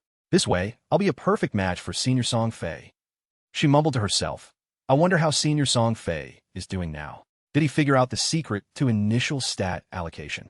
But then she suddenly remembered Qin Feng, and her attitude instantly changed. That jerk Qin Feng. Who knows where he's hiding now? All he does is lurk around, then disappears when you actually need him. But it doesn't matter. Now I have a hidden class, and Zhang Wei will help me level up. Qin Feng, you're on your own. I don't care about you anymore. A moment later, a sparkling system notification board appeared. She stared at it, exclaiming, Is this a leaderboard? Her eyes widened. Whoa, Shadow is at the top. And level 6 already. She glanced further down and saw Zhang Wei stuck at level 3, frowning as she thought. This guy actually dared to show off his strength? Clearly, Shadow is a real boss. She told herself, if Shadow helped me, I'd level up faster than lightning. But the problem is, where do I find him now? While pondering, she suddenly saw a group of youths gathered, chatting in the distance. A black-haired person complained, Damn it, I can't reach freedom by the wind at all. The gray-haired person chimed in. Without a healer, we're totally screwed. The blonde-haired person shrugged. We're not Shadow. We can't just solo everything. I think we should find another healer to team up with. Hearing their conversation, a brilliant idea sparked her mind. Without hesitation, she stepped forward and announced loudly, Hello, are you guys looking for a healer? I'm a hidden class, Life Priest, you know. Meanwhile, in a deep, quiet forest, Qin Feng was gazing at a lake when he suddenly exclaimed, As expected, it's the Golden Demon ship. He immediately jumped into the abyss, not even bothering to count his steps. Before leaving, he turned back and told Daisy, Just hide well here. Be careful if anyone tries to sneak attack you. I'm going to deal with the boss. She nodded in agreement, not forgetting to remind him. All right, Senior, please be careful. Upon arrival, the system, which had seemingly been lurking, hurriedly flashed an urgent notification. Under the influence of the demon ship, this area has become a berserk zone. Lifespan decay rate has increased by 100-fold. Qin Feng thought to himself, lifespan decay rate increased 100-fold? That means every 15 minutes here, a day of lifespan is gone. Luckily, this temporary berserk zone isn't too serious. The system continued to flash notifications. Golden Demon Ship. Special Gold Tier. Countdown, 45 minutes. Qin Feng nodded, his mind quickly calculating. This special boss has a time limit. But 45 minutes is still plenty of time. I can kill it, and even get back in time to bake a cake. Without hesitation, he immediately opened with his swift shadow shield slash, a chillingly precise attack. The monster took a devastating blow, its bones cracking, suffering 549 points of damage. Qin Feng didn't stop, unleashing a continuous combo. This time, he deployed his extreme poison darts, then added a shadow pierce strike for extra flair. The attack landed directly on a weak spot, dealing a monstrous 621 points of damage, startling the boss. Amidst the intense fight, he uncovered a shocking secret. The boss's true weak point wasn't its bones or the ship's hull, but the demonic bell dangling at its bow. He shouted into the air, his voice filled with excitement. Its real weak point is that demonic bell on the bow. After being struck in its vulnerable spot, the boss flew into a rage, its eyes glowing crimson. It manipulated the surrounding water, unleashing a wide-area attack. This water attack was no joke. Its damage was so high that in the early stages, only warriors clad in silver tier gear could withstand it without shedding tears. Qin Feng sighed in relief inwardly, feeling incredibly lucky. Thanks to the characteristic agility of the Shadow class, he had dodged the danger. Otherwise, he might have been laid out flat by now. Before he could celebrate, the boss sneered, immediately summoning 12 foul-smelling water demons, causing ripples in the space. Each of these demons was as strong as a silver tier boss, making the situation intense. The water demons attacked chaotically, disrupting formations. Another one was summoned every minute. If not dealt with quickly, their numbers would swell enough to form a monstrous band and take over our coffee shop. But Qin Feng remained supremely confident, thinking, with invisibility at my disposal, these monsters will have a harder time finding me than winning the lottery. I just need to pick the right angle, and I can take down each one with a single strike. Deciding on the spot, he unleashed his familiar shield Shadow Slash. Not far away, someone watched silently, eyes wide. Little Hey Eero, or rather, Break Bloom Eero, muttered excitedly as she watched. Is this really the top-ranked Shadow Master?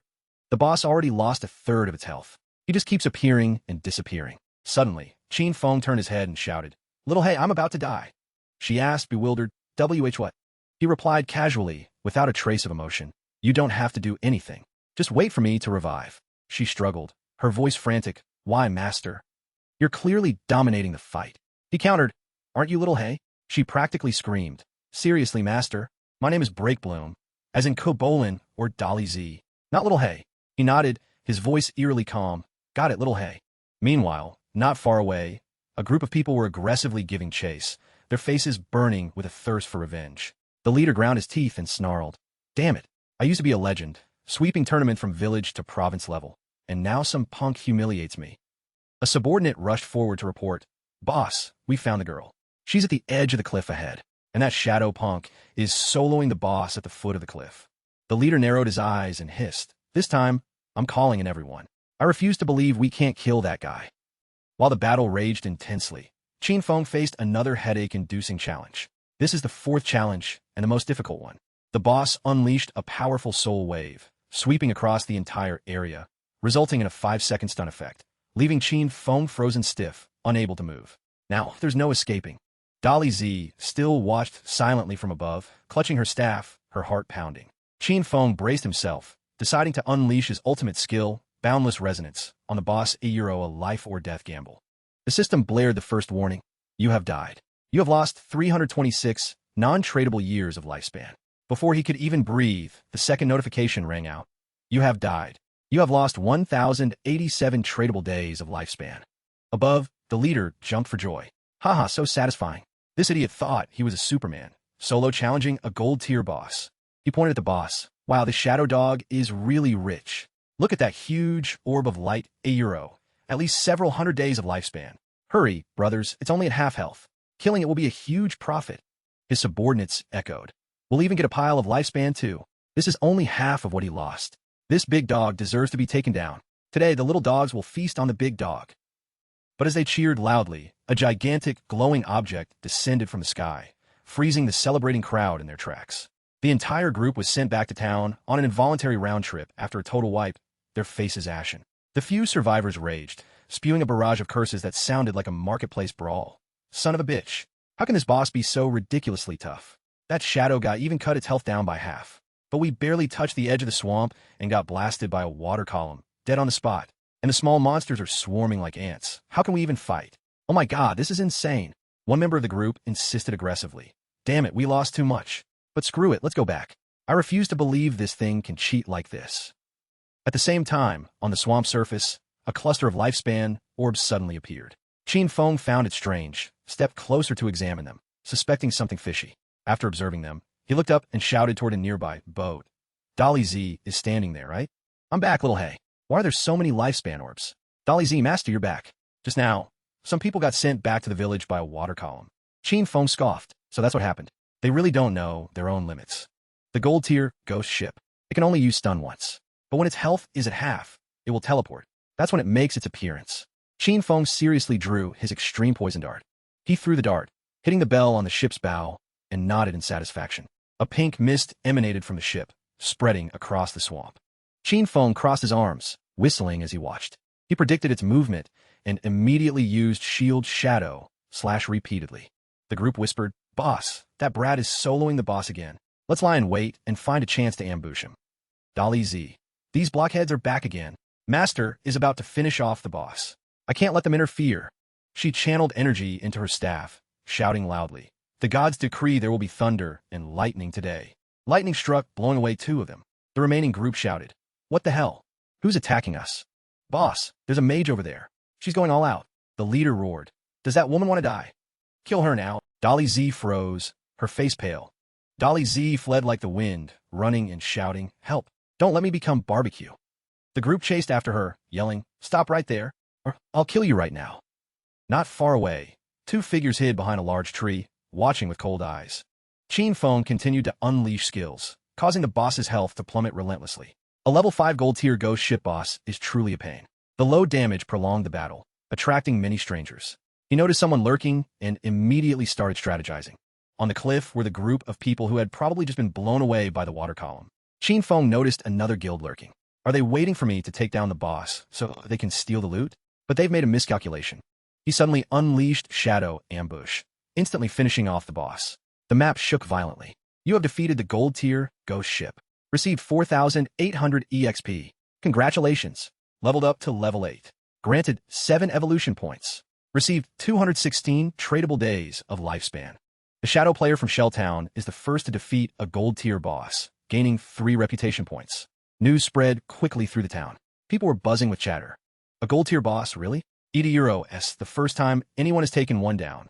That shadow guy is insanely powerful. The first person to defeat a gold tier boss is a master from South Korea. Chin Shouty thought, they're a Euro-s nothing the shadow guy, Kana Euro-T do. If he helped me level up, it would be so easy.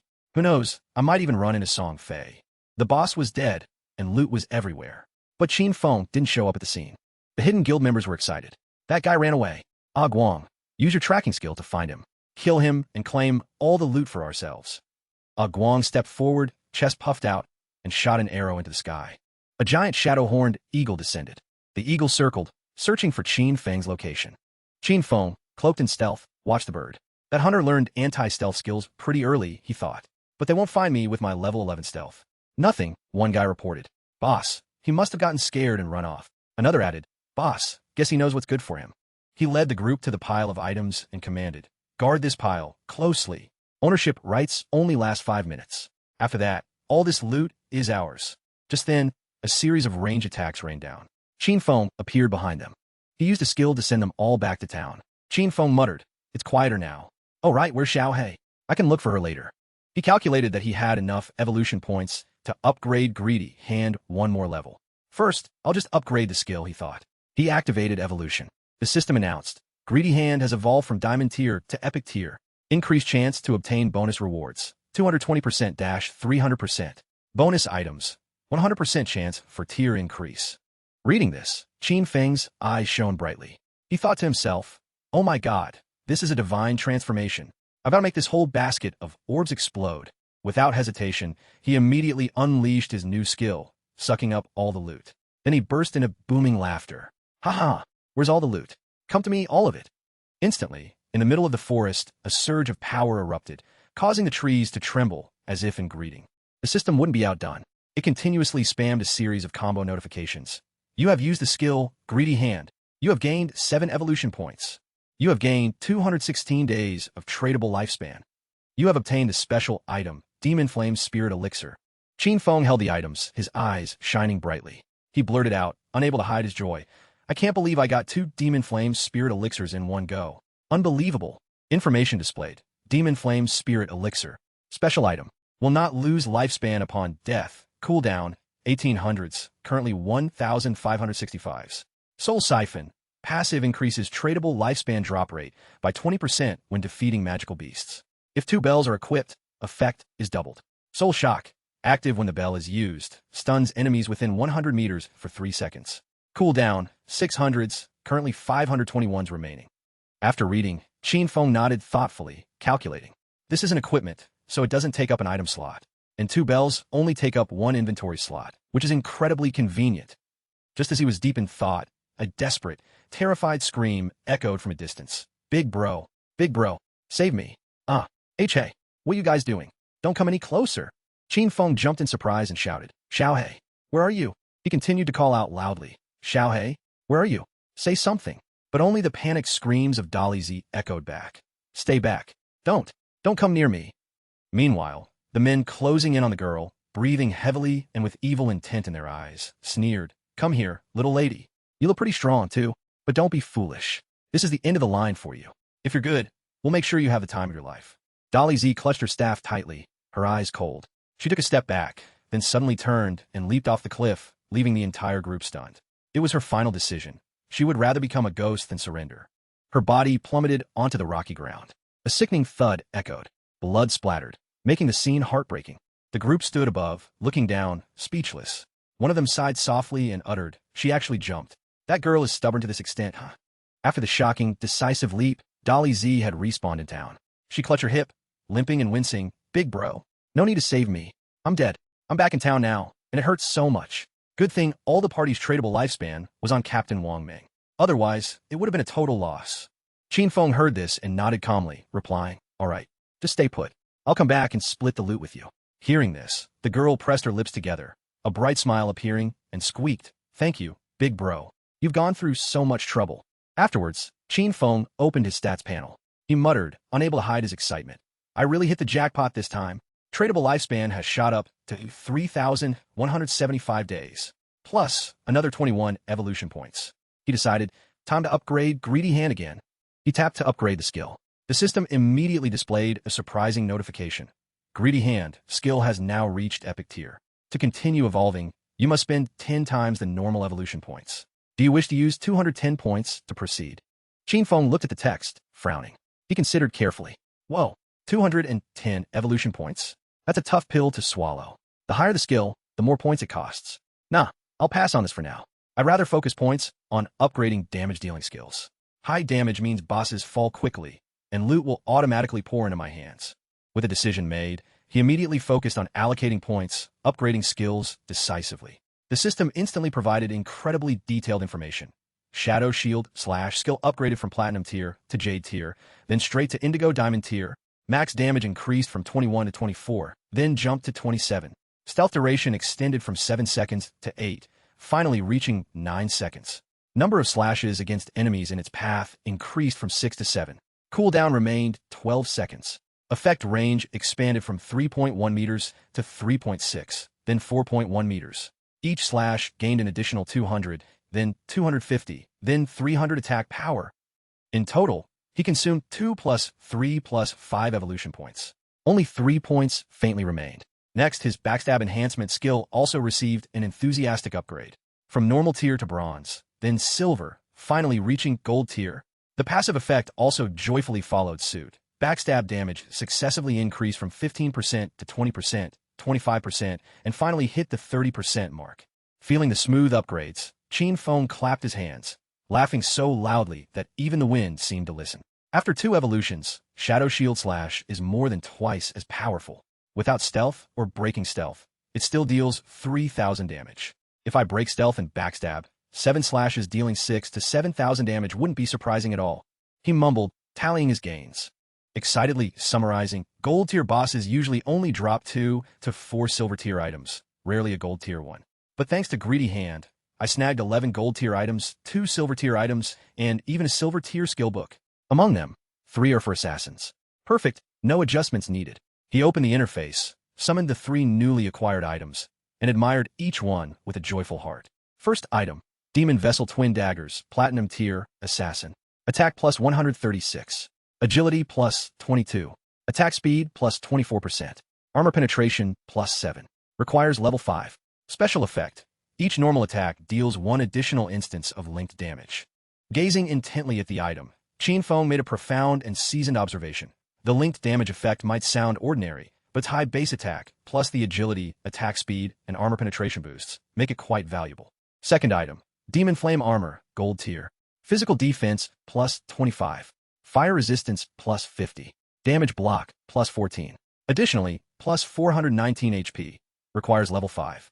As Qinfeng examined it, he nodded, muttering, my own physique only gives me 350 HP, but this armor adds 419. If I wear this, who could ever break through my defenses? He decided to hide all the new equipment in his interface to avoid drawing attention. The system then prompted him, 1 last item remains. Would you like to open it? It was the skill book, Golden Elusive Shadow, Assassin, Passive. Increases dodge rate by 15%. When dodge is triggered, grants immunity to all damage. Qinfeng glanced at the description and nodded, muttering, finally, a decent assassin skill. But in the game, this skill was strangely weak. Dodge rate was hard to increase, and boosting it meant sacrificing a ton of other stats. If you didn't dodge in time, you were dead with no way out. But he wasn't one to accept being inferior. A brilliant idea instantly sparked in his mind. I'm not like other people. I have the infinite evolution skill, don't I? Increasing dodge without sacrificing other attributes €1. That's the pinnacle of life. After thoroughly checking everything, he prepared to return to town, planning to sell off some equipment to fill his pockets. As he walked, he muttered calculations to himself. It's time to head back. The warrior, priest, and archer items can be sold to Wang Ming with a 10% discount. Even though they're dirt poor right now, with Wang Ming's character, selling on credit is fine. Thinking back, it was all thanks to Xiao He. If it weren't for her, I wouldn't have found the level 5 Golden Demon ship, let alone destroyed it. I really need to thank her properly. No sooner had he finished speaking, and before his feet even touched the main street, Qinfeng ran into a group of old acquaintances lurking behind a tree, their faces grim. Their eyes met instantly. The group startled and shrieked. Without even a greeting, they turned tail and ran, screaming at the top of their lungs. It's Shadow. Run, everyone, quickly. Qin Feng didn't say a word. He immediately unleashed his shadow shield slash. The group descended into chaotic shouts. Don't block me, oh god. Don't throw me back here. Damn it, don't come near. Help me. Someone help. Watching the chaos in the field, Qin Feng snorted coldly, a sharp killing intent emanating from him. Not letting the situation drag on, he unleashed a swift shadow shield slash. With a whoosh, the entire group evaporated before they could even let out a whimper. Only the leader remained, stranded in the open. His face was ashen, his heart pounding in his chest. He trembled, falling to his knees and pleading profusely. I was wrong. I promise I won't dare to do it again. Please spare me, great elder. Father, I only have 1 year of lifespan left. But Qin Feng stepped closer, asking slowly, his voice piercing to the core, when you went around harming others, did you ever think about this day? Without waiting for a reply from the trembling man, he swung his hand, ending him decisively. The system immediately displayed a flashy notification. Because the player actively killed too many people, you have gained the Slayer status. At your current level, dying will result in a 75% loss of lifespan. Qin Feng merely smirked. It's fine. I have 2 demon fire spirit pills. Even if I die once, my lifespan will remain intact, not a single drop lost. Afterwards, he leisurely returned to town, casually smoothing his hair as he walked, free of dust and blood. The townspeople saw his familiar figure and immediately gathered, chattering excitedly. Hey, it's Shadow. Amazing. He killed the golden boss and came back. Huh, how come he's not wearing any fancy gear?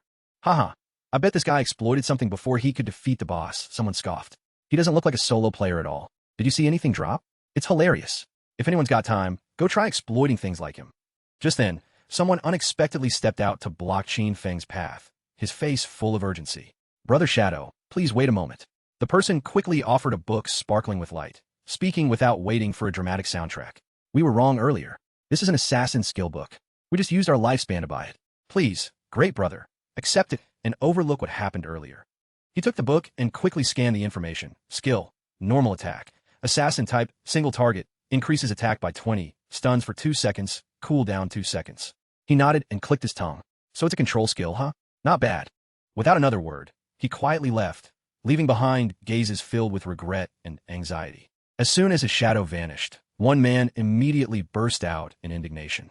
Young Master Xian, he wiped us all out, and we still gave him a skill book.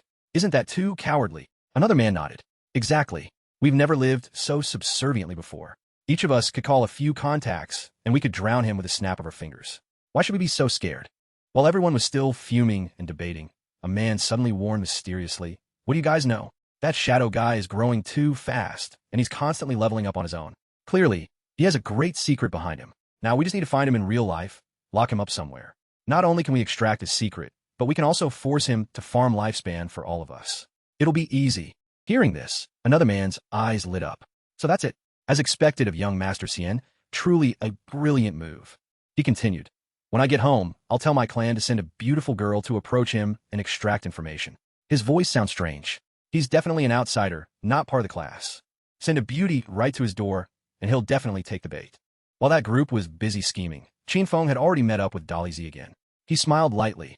All right, Xiao Hei, let's get ready to trade. I got a few items for you. The girl shook her head in confusion. Thank you so much, great elder, but I'm not Xiao Hei. I'm Dolly Zima. From the magic staff in her hand, a brilliant flame erupted. She floated in midair, exclaiming excitedly, This is absolutely amazing. I'm about to soar. This skill and this necklace have increased my damage several times over, and my mana recovery has doubled too. Oh, great elder, thank you. I'm so touched. Qin Feng remained calm, replying softly, no need to be so formal, but as promised, please send the space ring back to the team. The girl nodded repeatedly, hastily handing it over.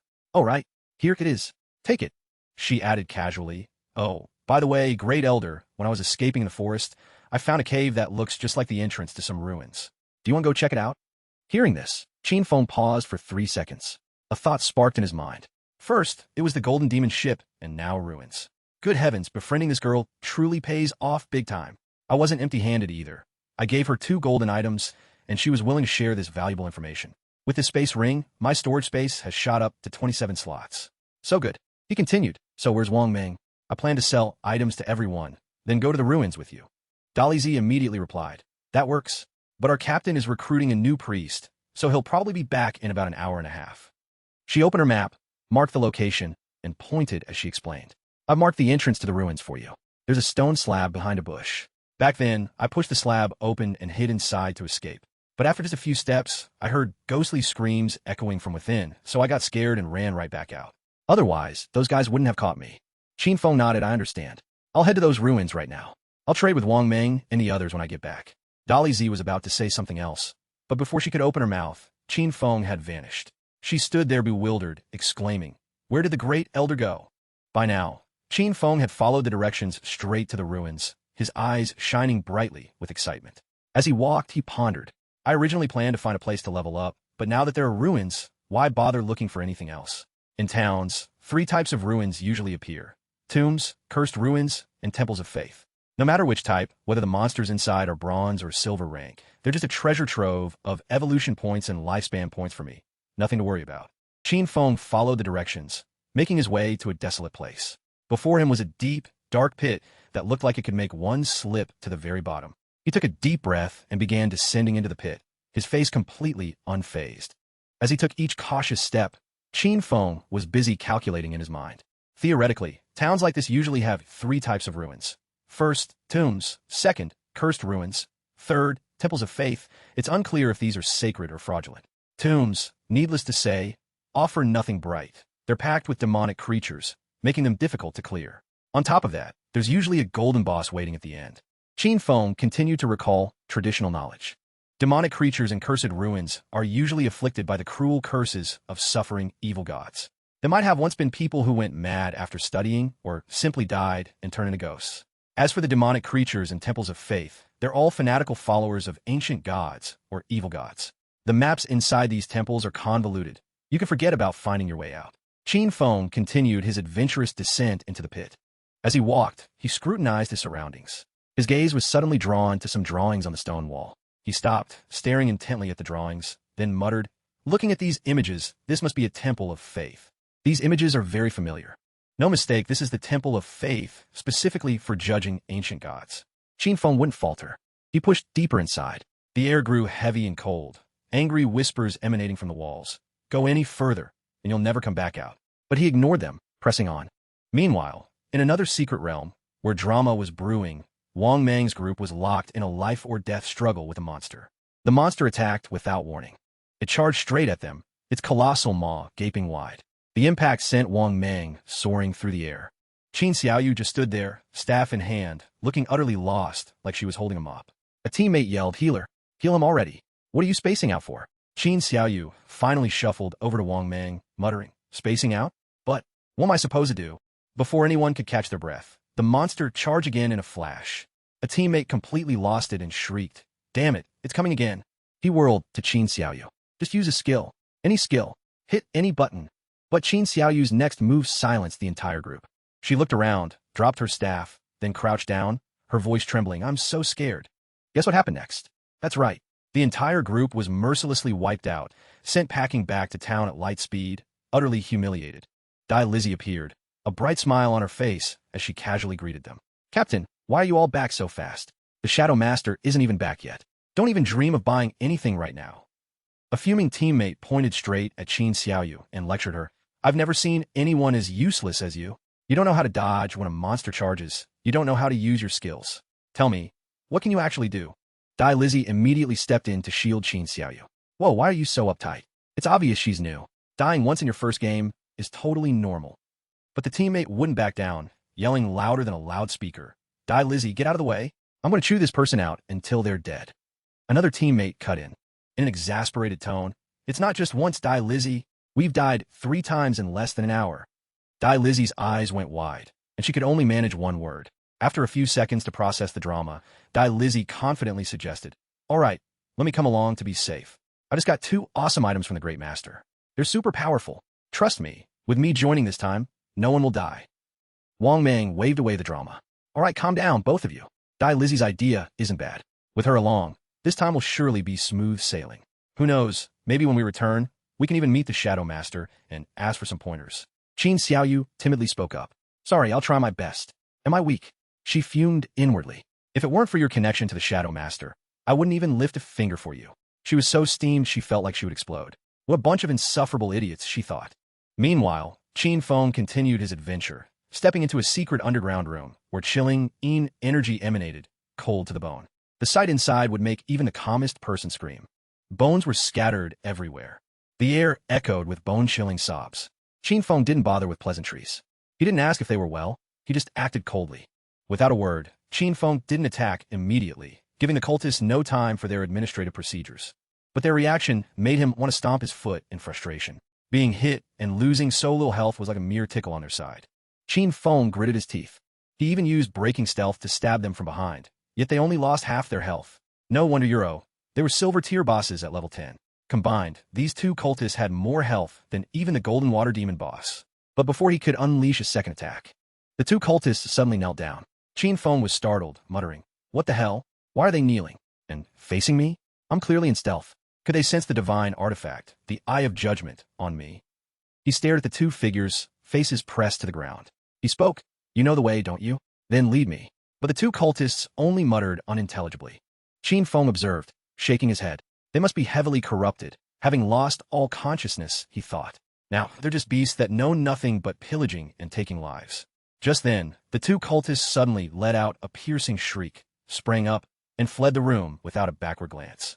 It was as if to say, "Sorry, we're not serving you anymore." In another corner of the map, a group of players was slowly making their way in. As soon as they saw the two devotees charging, they shrieked, "Watch out, monsters are coming." One person in the group slapped their forehead and yelled, "Oh my god, they're two silver tier bosses. We couldn't even handle one, and now there are two. Let's get out of here." In the chaos, a girl in the group was hit by a strange aura and vanished, leaving only a pile of dropped items. Qin Feng appeared. Witnessing the scene, he thought to himself, "This group. They belong to the girl who bought my teleportation scroll. I think her name was Grey Rose. I didn't expect them to find their way here. But with their current gear, no one should be able to delve this deep." Qin Feng approached the pile of dropped items. He lightly snapped his fingers, a smirk playing on his lips. These guys dropped over 100 days of tradable lifespan. Who would have thought? She's secretly loaded. A hidden rich lady. But his joy was short-lived. After meticulously searching every nook and cranny, Qin Feng sighed, muttering to himself, searched the whole room, found nothing. No traps, no treasures.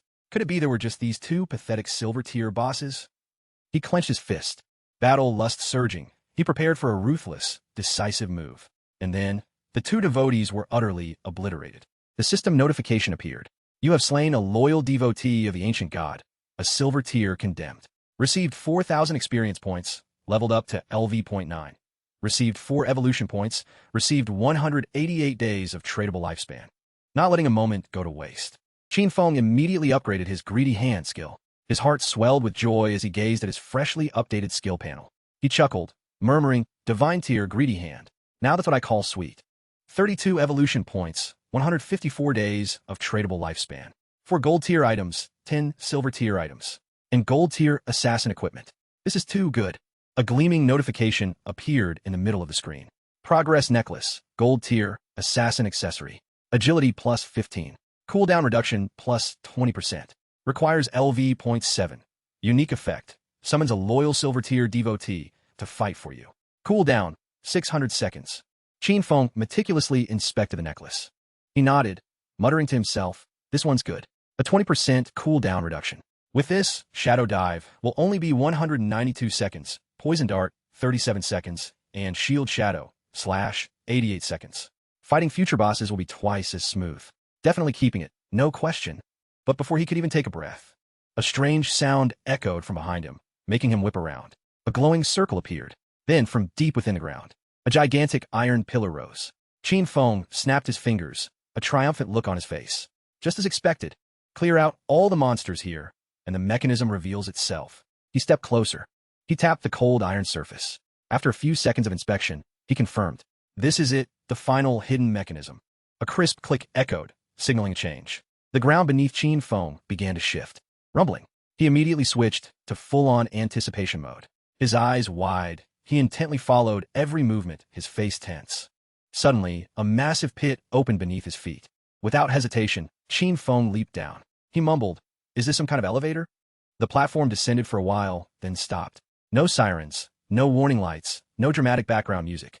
Qin Feng stretched. He shook his head, sighing. "Finally here. Felt like I was dragged down 300 or 400 meters. Talk about an underground journey." He looked up at the ceiling, half surprised, half cautious. Before him now was a winding, intricate labyrinth. He gasped in surprise. A hidden labyrinth beneath the divine temple. Qin Feng advanced to explore, his inner monologue kicking in. Ruins have a chance to contain hidden labyrinths. I found quite a few in my past life. Labyrinths are full of traps. But with someone to take the brunt, exploring isn't too dangerous. Just a bit time-consuming. With my current stats, if I step on a trap, I'd definitely get my butt kicked. Good thing I just got my hands on this awesome item. He pulled out the Devotee's Necklace to check again. Devotee's Necklace, Gold Tier. Assassin Accessory. Agility plus 15. Cooldown reduction plus 20%. Requires LV.8 to activate unique effect. Summons a Silver Tier, Zealous Devotee to fight for you. Cooldown, 600 seconds. Without hesitation, Qin Feng immediately activated the skill. A devotee materialized from a brilliant flash of light. It slowly knelt with absolute reverence. Qin Feng gestured with his hand. In a calm voice, he commanded, "Go forth. Scout the path for me." The creature silently departed, without a single word of protest. Qin Feng watched, arms crossed. A slight smirk played on his lips. Having a subordinate lead the way definitely eases my mind. Still, this labyrinth isn't exactly friendly. Full of risks. To ensure my safety, I'll prioritize upgrading my dodge skills first. Without hesitation, Qin Feng allocated evolution points. Used 1 plus 2 plus 3 plus 5 points. 24 points remaining. The result was the Phantom Demonic Shadow skill. Gold Tier. Divine Grade. This is a passive skill. Increases dodge rate from 15% to 75%.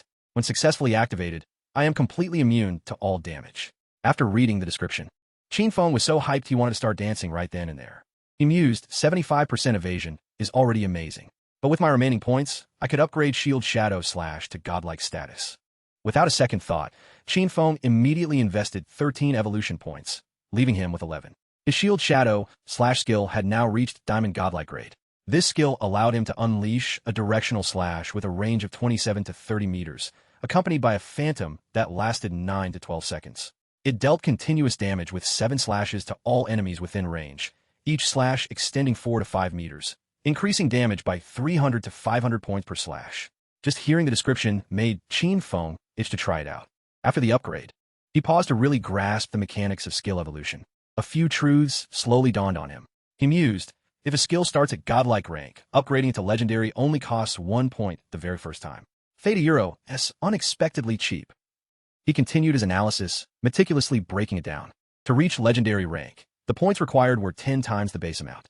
Lower tier skills often needed multiple upgrades, potentially gobbling up hundreds of points. But with his unique ability, Qin Feng could raise skills to godlike status at minimum cost. From now on, every one of his skills would start at least at the godlike rank or higher. With his remaining 11 points, he decided to dump them into his Stealth Shadow skill. Without a moment's hesitation, he hit the confirm button. You have consumed 3 plus 5 evolution points. 3 points remaining. Your Stealth Shadow skill has leaped from silver to gold, then achieved platinum rank. This skill allows for invisibility for 16 to 24 seconds. Breaking stealth increases damage by 90 to 150 points. Cooldown reduced to 22 seconds. Qin Feng meticulously calculated. With a 35% cooldown reduction, the actual cooldown is only 16.3 seconds.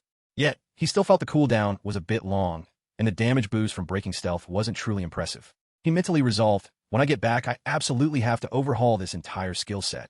As he sank deeper into thought, a boss from a distance stepped onto a massive, desk-sized floor tile. The moment its foot landed, the ceiling above violently shook and cracked open. A giant rock sphere plummeted from above, instantly crushing the boss and ending its career in the blink of an eye. Qin Feng leaped to the scene, observed the damage, then shook his head. Well, there goes my summon, he declared. Guess I'll just wait for the cooldown and summon another one. This maze is a real pain, full of deadly traps. I'll just have to proceed carefully, step by step. Hopefully, I'll stumble upon some decent loot. Meanwhile, on the upper floor of the Divine Temple, the air hung thick with tension. The remaining players were still frantically searching for a mysteriously missing team member. A team member rushed over, panting, "Captain, I've double-checked. Those 2 monsters are truly gone." Grey Rose's voice caught in her throat. "What did you just say?" She calmly stepped to the center of the hall, raising a hand. "Our lifespan is gone," she announced.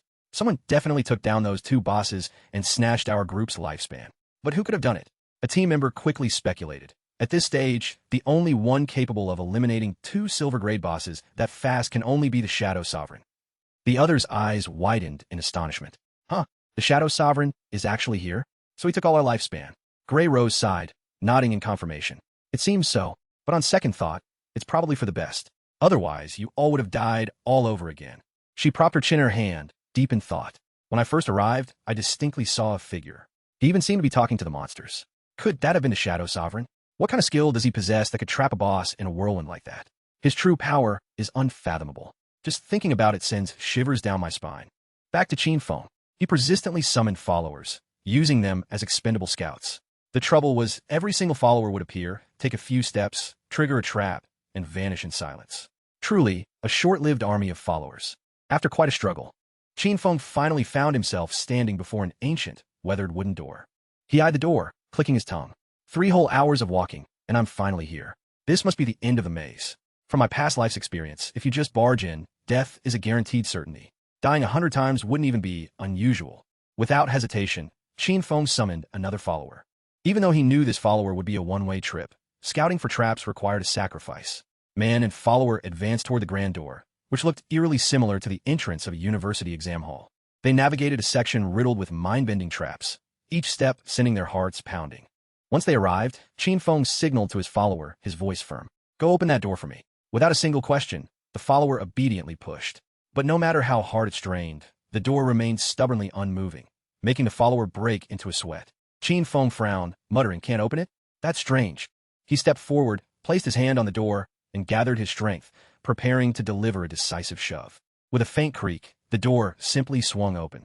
No dramatic shouts, no grand display. It just a euro open wide.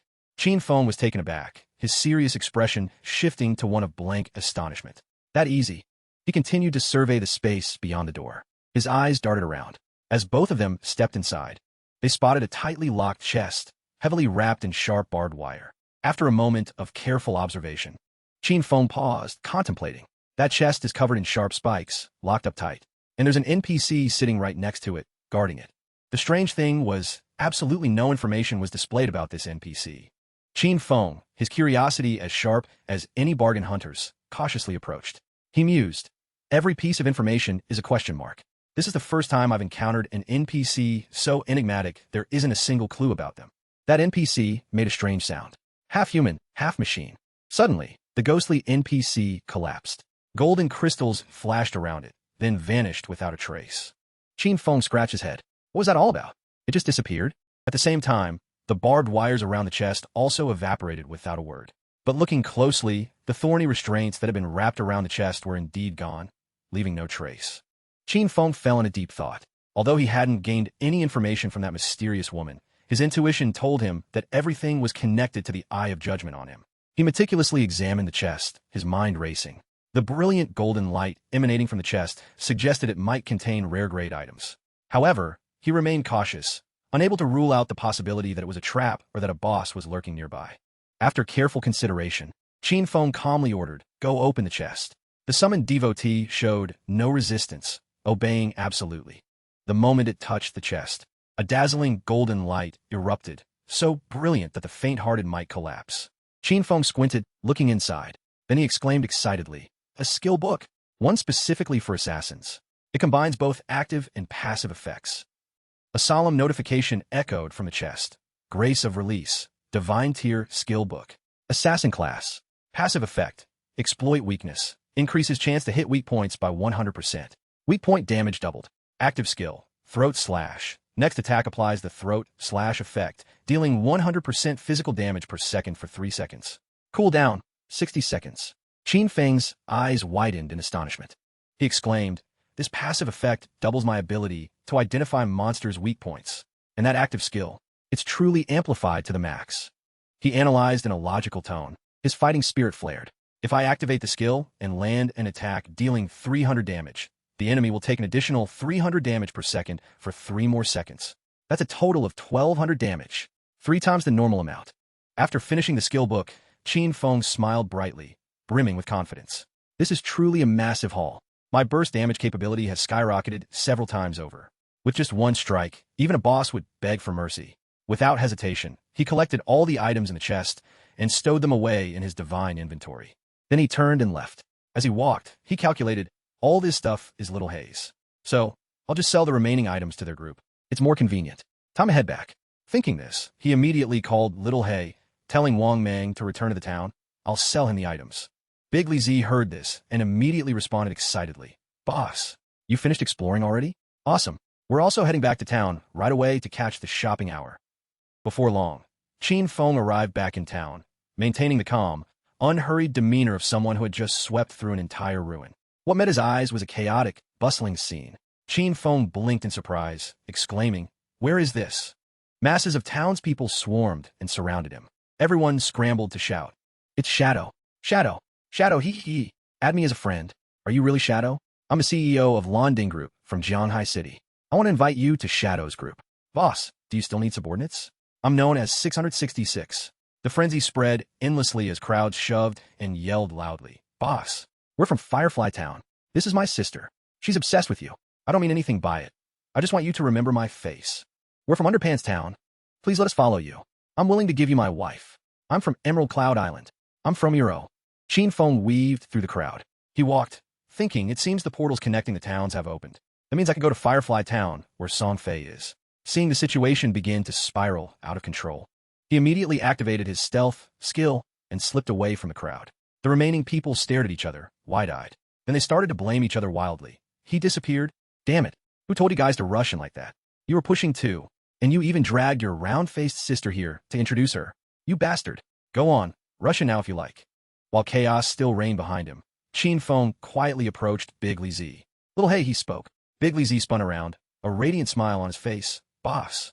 Before he could say more, he turned his head and bellowed. Captain, the boss is here. Before Qin Feng could react, his gaze quickly swept in one direction. It turned out Qin Xiaoyu was peeking from the crowd, hiding behind a few other players, her eyes fixed on him. Qin Feng thought to himself, Qin Xiaoyu? Why is she here? Wait a minute. Why did she join Wang Mang's group? With her level, I'm afraid the whole team will be dragged down. He frowned, telling himself to be extremely cautious. Now, the whole world knew the name Shadow, but his true identity absolutely could not be revealed. This power couldn't fully manifest in the real world yet. More dangerously, there were countless eyes watching him. Just one small mistake, and he could be dealt with instantly. Meanwhile, Qin Xiaoyu continued to watch him intently. She thought to herself, is this really Shadow? He's so overbearing. He's on a completely different level compared to Wang Mang's group. If he's willing to help me level up, I'll be able to meet Song Fei in just a few days. Without further ado, Qin Feng took out a pile of items and calmly announced, these items are perfectly suited for your group's professions. These basic skill books will also increase your combat capabilities. The total comes out to 2,200 years of lifespan. Wang Mang almost choked when he heard this. What? Seriously? They're all gold tier and silver tier. I can't afford that. Qin Feng replied nonchalantly, it's fine, just owe me. Wang Mang was so moved he almost dropped his armor. Thank you, boss. We truly don't know how to repay your kindness. From now on, if you ever need anything, just say the word, and we'll give it our all to help. Wang Mang turned to distribute the items to the rest of the team. As he handed them out, he exclaimed, oh my god, Boss Shadow is seriously amazing. Another person, putting on their new gear, yelled, getting gold tier equipment this early is like a dream come true. Wang Mang nodded firmly. This is a gold tier skill. I'm 5 times stronger now. And what's more, boss even let us buy on installment. That just shows how much he trusts us. Wow. Meanwhile, Qin Xiaoyu stood silently to the side, waiting. After inspecting the items, Wang Mang paused. Why isn't there anything for the healer? Qin Xiaoyu startled, stammering. Another member shot back caustically. So there isn't. You should be grateful just to gain experience with us. That's a blessing for 7 generations of your family already. Qin Xiaoyu quickly stepped forward, her eyes glistening, a nervous smile on her face as she politely spoke up. Hello, Great One. I'm the healer in Wang Mang's team. May I ask, is there no equipment for healers? She quickly sent a friend request, clutching a faint sliver of hope. Life isn't a dream. The moment she sent the request, Qin Xiaoyu was doused in cold water. Qin Feng glanced at her. He said nothing. The silence was so profound, she could almost hear the wind whistling through her fragile heart. Then he turned away, leaving the healer standing there, stranded with an unanswered question. Not a single glance, not a shred of hope. Qin Xiaoyu watched his figure disappear, her heart shattered. She stammered, Where did he go? Wang Mang, standing nearby, tried to comfort her. Maybe the Great One didn't bring any healer gear this time. There'll be some next time for sure. Another person chimed in, his tone lacking goodwill.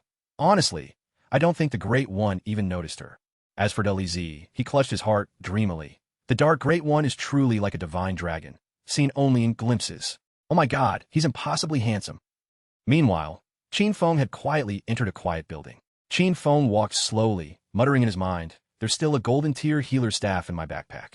Not to mention a golden tier healer skill book. But how could I just easily give such valuable items to Qin Xiaoyu? He continued to think, as I level up, I'll have countless pieces of equipment and skill books that are no longer needed. Selling them would be a hassle. Wang Ming's government-backed team desperately needs these things. I can't let Qin Xiaoyu jeopardize our cooperative relationship. I need to quickly find a new healer for that team and replace her in the process. I must find Xiao Shui as soon as possible. Xiao Shui is Gu Yixue. In his previous life, she managed the Slaying Gods Guild. She possessed a hidden healer class profession, White Bird Divine Priestess. She was always accompanied by a white bird that assisted with healing and boosted skill effectiveness. In his previous life, she was the only healer Qin Feng had ever seen capable of soloing a top-tier boss. She was his outstanding teammate. Compared to Qin Xiaoyu, she was vastly superior. That's right, Qin Feng suddenly remembers.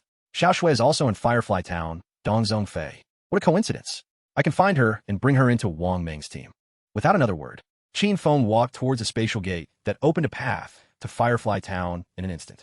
The town appeared, bathed in the dim light of dusk. As soon as he stepped foot in the town, he immediately activated his stealth skill. Gliding silently through every alley, he began his calculated reconnaissance.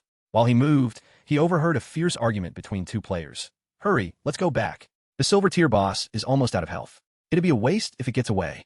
The other person growled, damn it, that Song Fei bastard is always surrounded by a bunch of girls.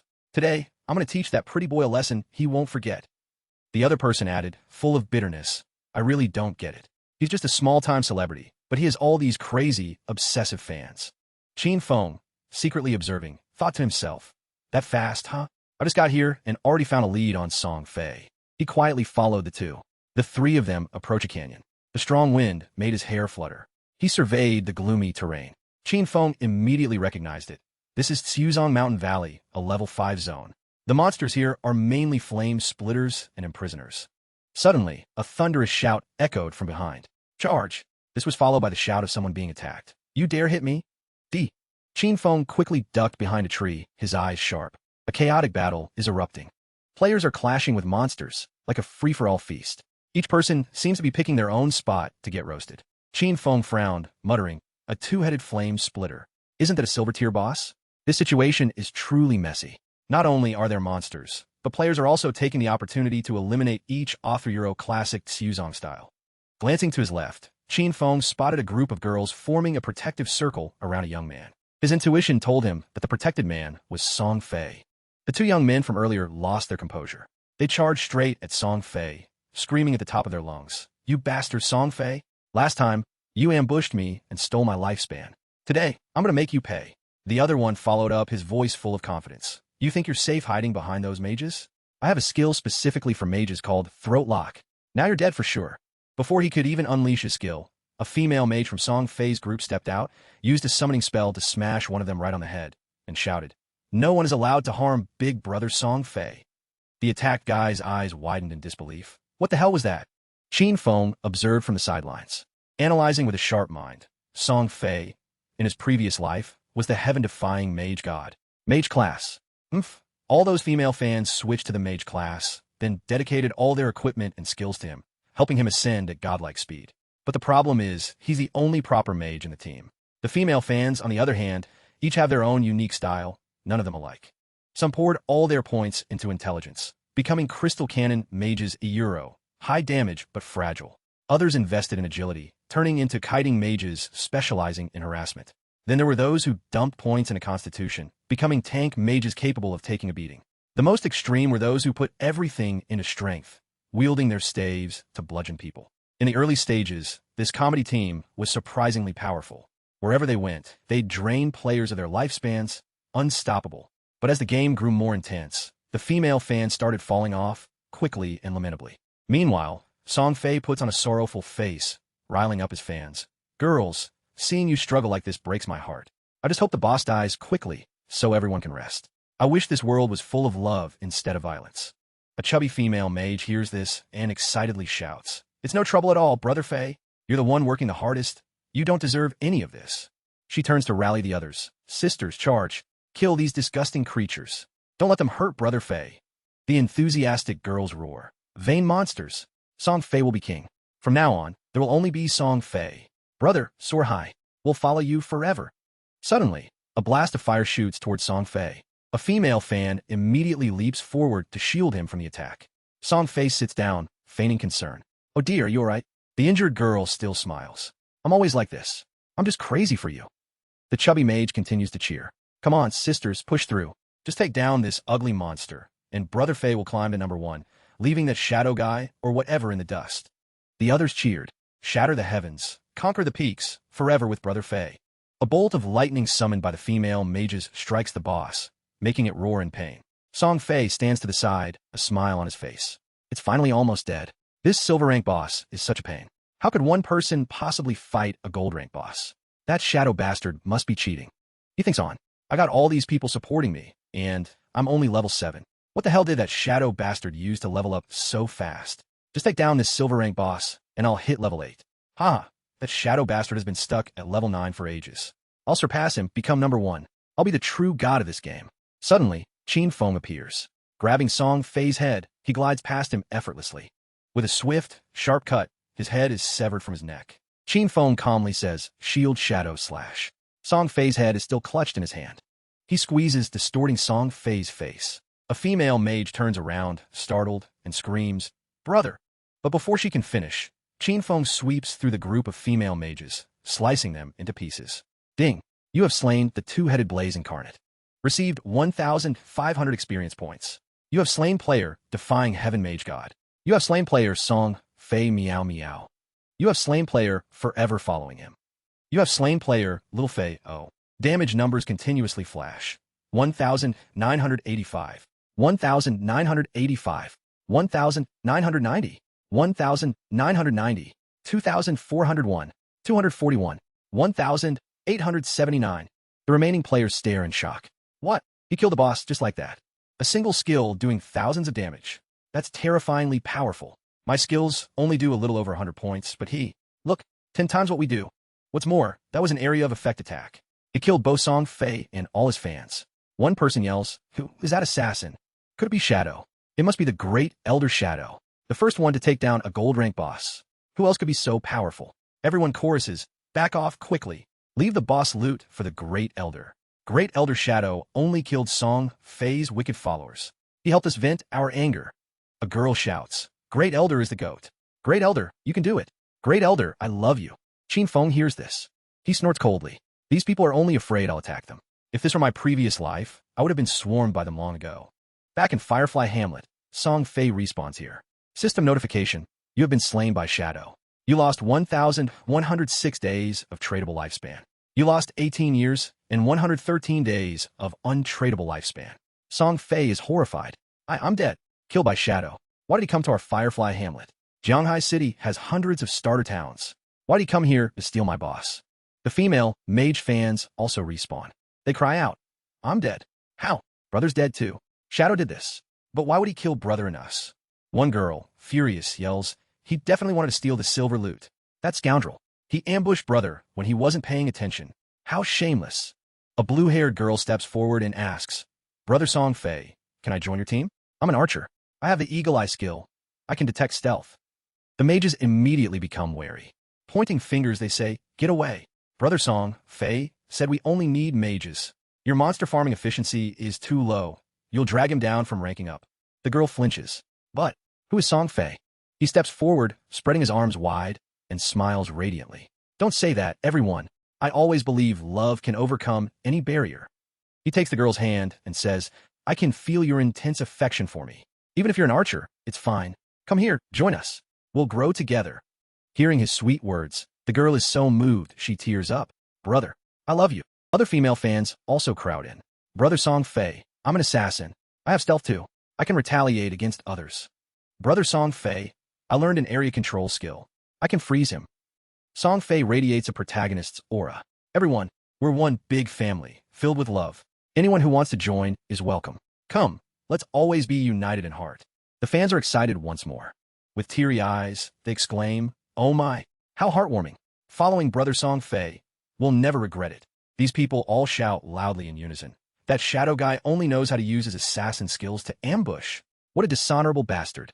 How dare he lay a hand on Brother? We must make him pay a heavy price. Yes, exactly. Once we control that shadow guy, we'll let brother deal with him. We'll show him the consequences of provoking our brother. Revenge. We must beat that shadow guy to death. Avenge brother. Avenge brother. We must wipe out that shadow dog. A few nearby players, hearing this, look bewildered. What's going on? What is this little village planning to do? One person sneers. Huh, you don't know yet? That guy got killed by someone from outside the village. Really? But he had all those girls protecting him. How could he have been killed? His opponent was Shadow, you understand? A top-tier Shadow. That Shadow guy actually dared to confront this bunch. I think these girls have lost their minds. After enchanting the fans with sweet words, Song Fei thought to himself, excellent. So many witnesses. When I wipe out that shadow scum, everyone will see, no matter how strong he is, a lone wolf like him is nothing, especially a lowly assassin. How could he possibly compare to a noble mage like me? Meanwhile, Qinfeng was using his greedy hand skill. The system notified, you have gained 16 evolution points, 217 tradable lifespan days, silver tier loot x6, gold tier loot x1. Qinfeng immediately upgraded his grace release skill. The system notified, you have consumed 10 evolution points. Remaining, 9 points. Grace release skill, epic tier, has reached legendary tier. Passive effect improved. Weakness damage adjustment increased from 100% to 200%. Weakness hit multiplier doubled. Active skill. Next attack applies a throat slash effect. Deals 150% of attack damage per second, up from 100%. Lasts for 3 seconds. Cooldown reduced from 30 seconds to 25 seconds. Qinfeng mentally calculated. My weakness targeting ability has increased from 100% to 200%. This means my weakness damage when hitting a target has doubled. If I amplify it even further, wouldn't half of an enemy's body become a weak point? Then my Shadow Shield slash could deal weakness damage too. Plus, the throat slash damage has been enhanced, and the cooldown is down to 25 seconds from 30. I feel like I could one-shot a gold tier boss. An epic tier skill initially only needed 0 evolution points to reach legendary. But to advance from legendary to mythic, it requires 100 times more evolution points. From legendary to mythic, it needs 200 points. Following this rule, my greedy hand skill at epic tier would need almost 210 points to evolve and 340 points to reach legendary. I only have 9 evolution points right now. What can I even do with that?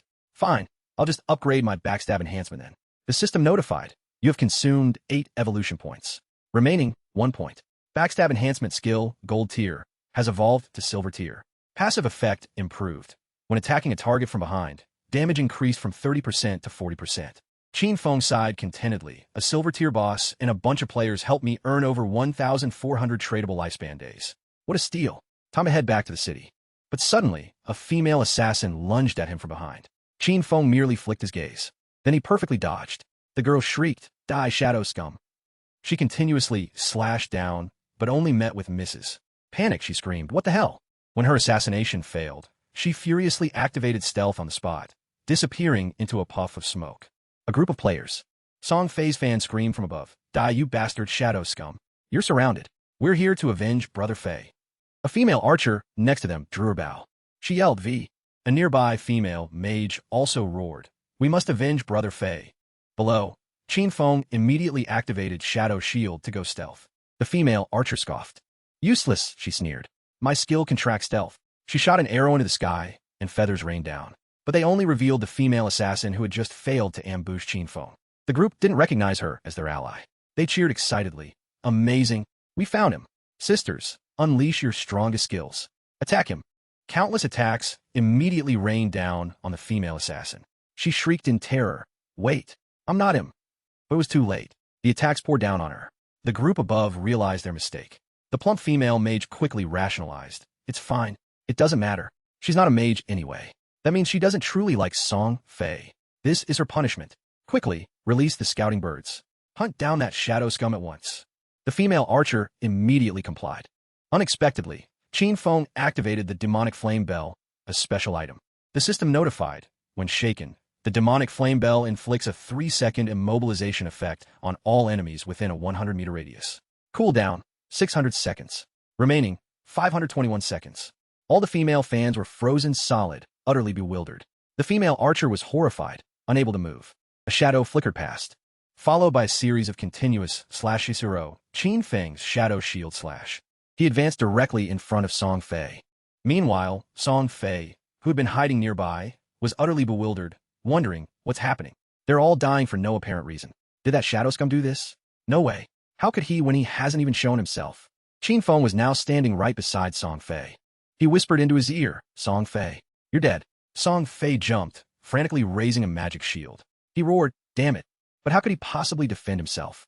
Qin Feng unleashed his highly poisonous throwing dagger.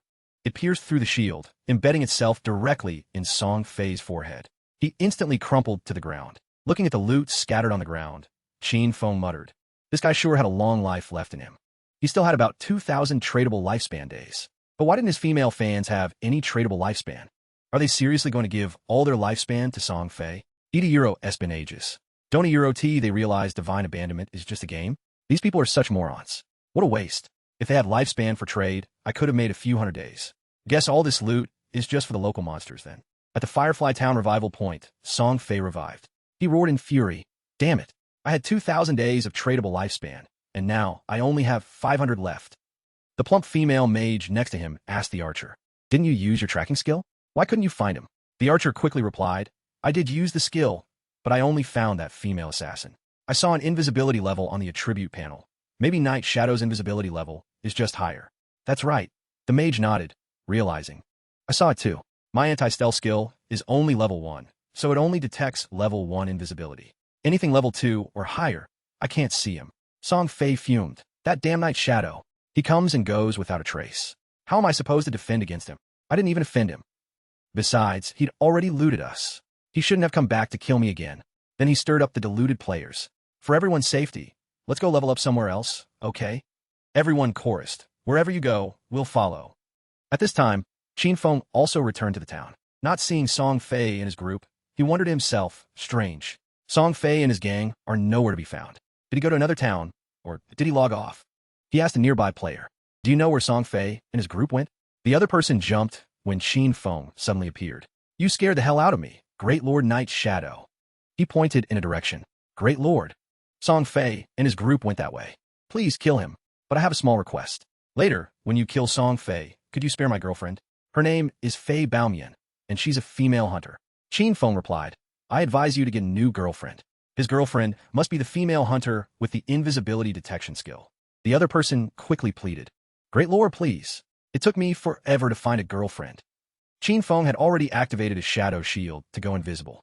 The other person still tried to call out, Great Lord, please. Qin Feng paid no mind, thinking to himself, even if I know which way they went, I don't know their objective. Searching will take too much time. If only reliable Xiao Shui were here.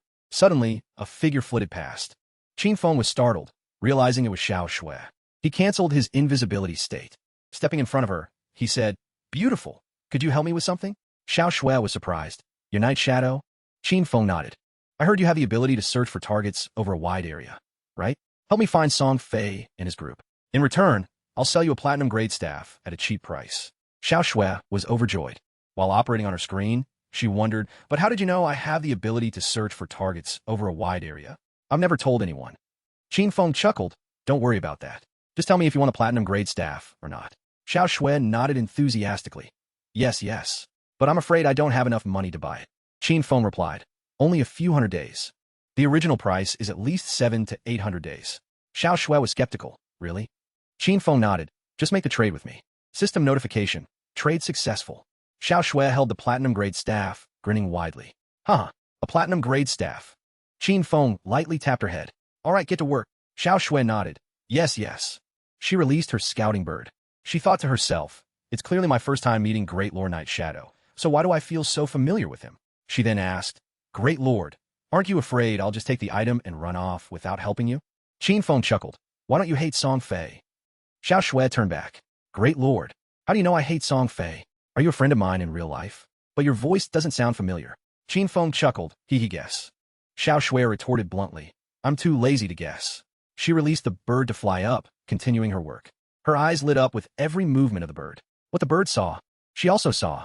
Xiao Shui reported. Song Fei found. Coordinates 3,866, 9,527. But I'm not sure they'll stay put. By the time you get there, they might have moved. Qin Feng nodded. Friend me. Follow them and keep me updated. Xiao Shui, worried. How long do you need me to follow them? If it's too long, I'll. Qin Feng cuts her off, just for a moment. He then immediately departs. Moments later, Qin Feng arrived at the canyon. Suddenly, his eyes gleamed. Upon reaching a forest, He suddenly stopped. Xiao Shui puzzled. Why did you stop? Qin Feng walked up to a tree with strange symbols carved into it. He told Xiao Shui, I need you to do something. Look around and see if there are any similar large trees. Xiao Shui, confused, huh? All right, she then reported, Big Boss. There's one tree 100 meters from you, and another 100 meters to your left. Qin Feng placed his hand on the symbol on the tree trunk. A strange light emanated. Xiao Shui asked, What's that symbol? Qin Feng smiled, guess. Around Qin Feng, streams of light formed a triangle. In the center, a treasure appeared. Xiao Shui, astonished. It's a gold-tier treasure. Qin Feng exclaimed, I didn't expect to receive a blessing from the ancient gods in Novice Town. How lucky. And a treasure appeared, too. Blessings from the ancient gods can appear randomly in sacred lands. Strange symbols will appear in an area. When enough symbols are activated, the blessing will be unlocked. It could be powerful monsters, a treasure, or even a special treasure. Xiao Shui, excited, Big Boss is so lucky. This treasure could sell for 1,000 days of traded lifespan. Qin Feng walked up to the treasure, thinking to himself, her estimate is pretty accurate. In my previous life, at this point, the real-world trading ratio for traded lifespan was 1 to 10,000. By the second day, that ratio had already jumped to 1 to 50,000. Xiao Shui also thought to herself, Big Boss just has to swipe his hand across the symbols. I need to remember this. With my search abilities, I might be able to discover these myself later. System notification. You have opened a gold-tier treasure chest. Received gold-tier skill book, Curse Blossom. Qin Feng, perplexed. Curse Blossom? What kind of skill is that? System notification. Curse Blossom Gold Tier. Multi-target skill. If used on a player's corpse within 15 seconds of their death, cursed blossoms will sprout from the enemy's body. The cursed blossoms continuously drain the target's traded lifespan until it reaches 0. Cooldown none. Qin Feng astonished. Whoa. He thought, this skill is ridiculously overpowered. In my previous life, I heard about this skill, so its name is Curse Blossom. The name fits pretty well. With this skill, as long as I kill a player and protect their corpse, the Cursed Blossom will drain all their traded lifespan. He thought, Song Fei's glorious era ends here. He thought, this time, I'll kill him until he rage quits the game. Then, I need to quickly reach level 10 to transfer these resources to reality, and then utterly destroy him in real life. With that thought, Qin Feng immediately acted. Elsewhere, Song Fei and his fanatic fans were battling a boss. After taking down the boss, Song Fei thought to himself, we've run so far. That shadow guy can't possibly still be chasing us. He stole one of my silver tier bosses and killed me twice. That's more than enough. He wouldn't pursue us all the way here, right? His face twisted into a sinister expression. After I level up more here, I'll go back and settle the score with him. That damn shadow guy. Suddenly, the chubby female mage screamed. Brother Fei, look, someone's fighting a boss over there. Song Fei was immediately hyped up. Oh hell, those guys look like that shadow guy's fans. The chubby girl heard that and furiously snarled, what? The fanatic fans immediately became aggressive. It's that bastard's fans again. These damn bugs only want to help him level up. Sisters, charge. Kill them all. We can't let these pests stop Brother Fei from dominating the rankings. A shield-bearer boy, overjoyed, awesome. People are coming to help. Hello, everyone. This boss is almost out of HP. Let's take it down together. But his reply was a blunt strike straight to the face, a full-force blow from the chubby girl's rage. His companions panicked. Captain, what are you doing? Are you crazy? The chubby girl and her comrades, full of hostility. This is what you get for being fans of that shadow guy. Another girl, bewildered. What? Shadow? I don't understand what you're talking about. But in reply, arrows lodged themselves straight into her eyes and mouth. The remaining person screamed in terror. The fierce female archer snarled. Go on, be the vanguard. Get out of here. Clear out these shadow fans and monsters here. Vast skies, loyal hearts. Our love will fly until the end of time. As soon as he finished speaking, arrows continued to rain down on the remaining monsters and player. In an instant, both the monster and that player were eliminated. Song Fei looked at the dropped loot, excitedly exclaiming, Oh my god! Thank you, my dear family. I was almost ambushed by those shadow fans.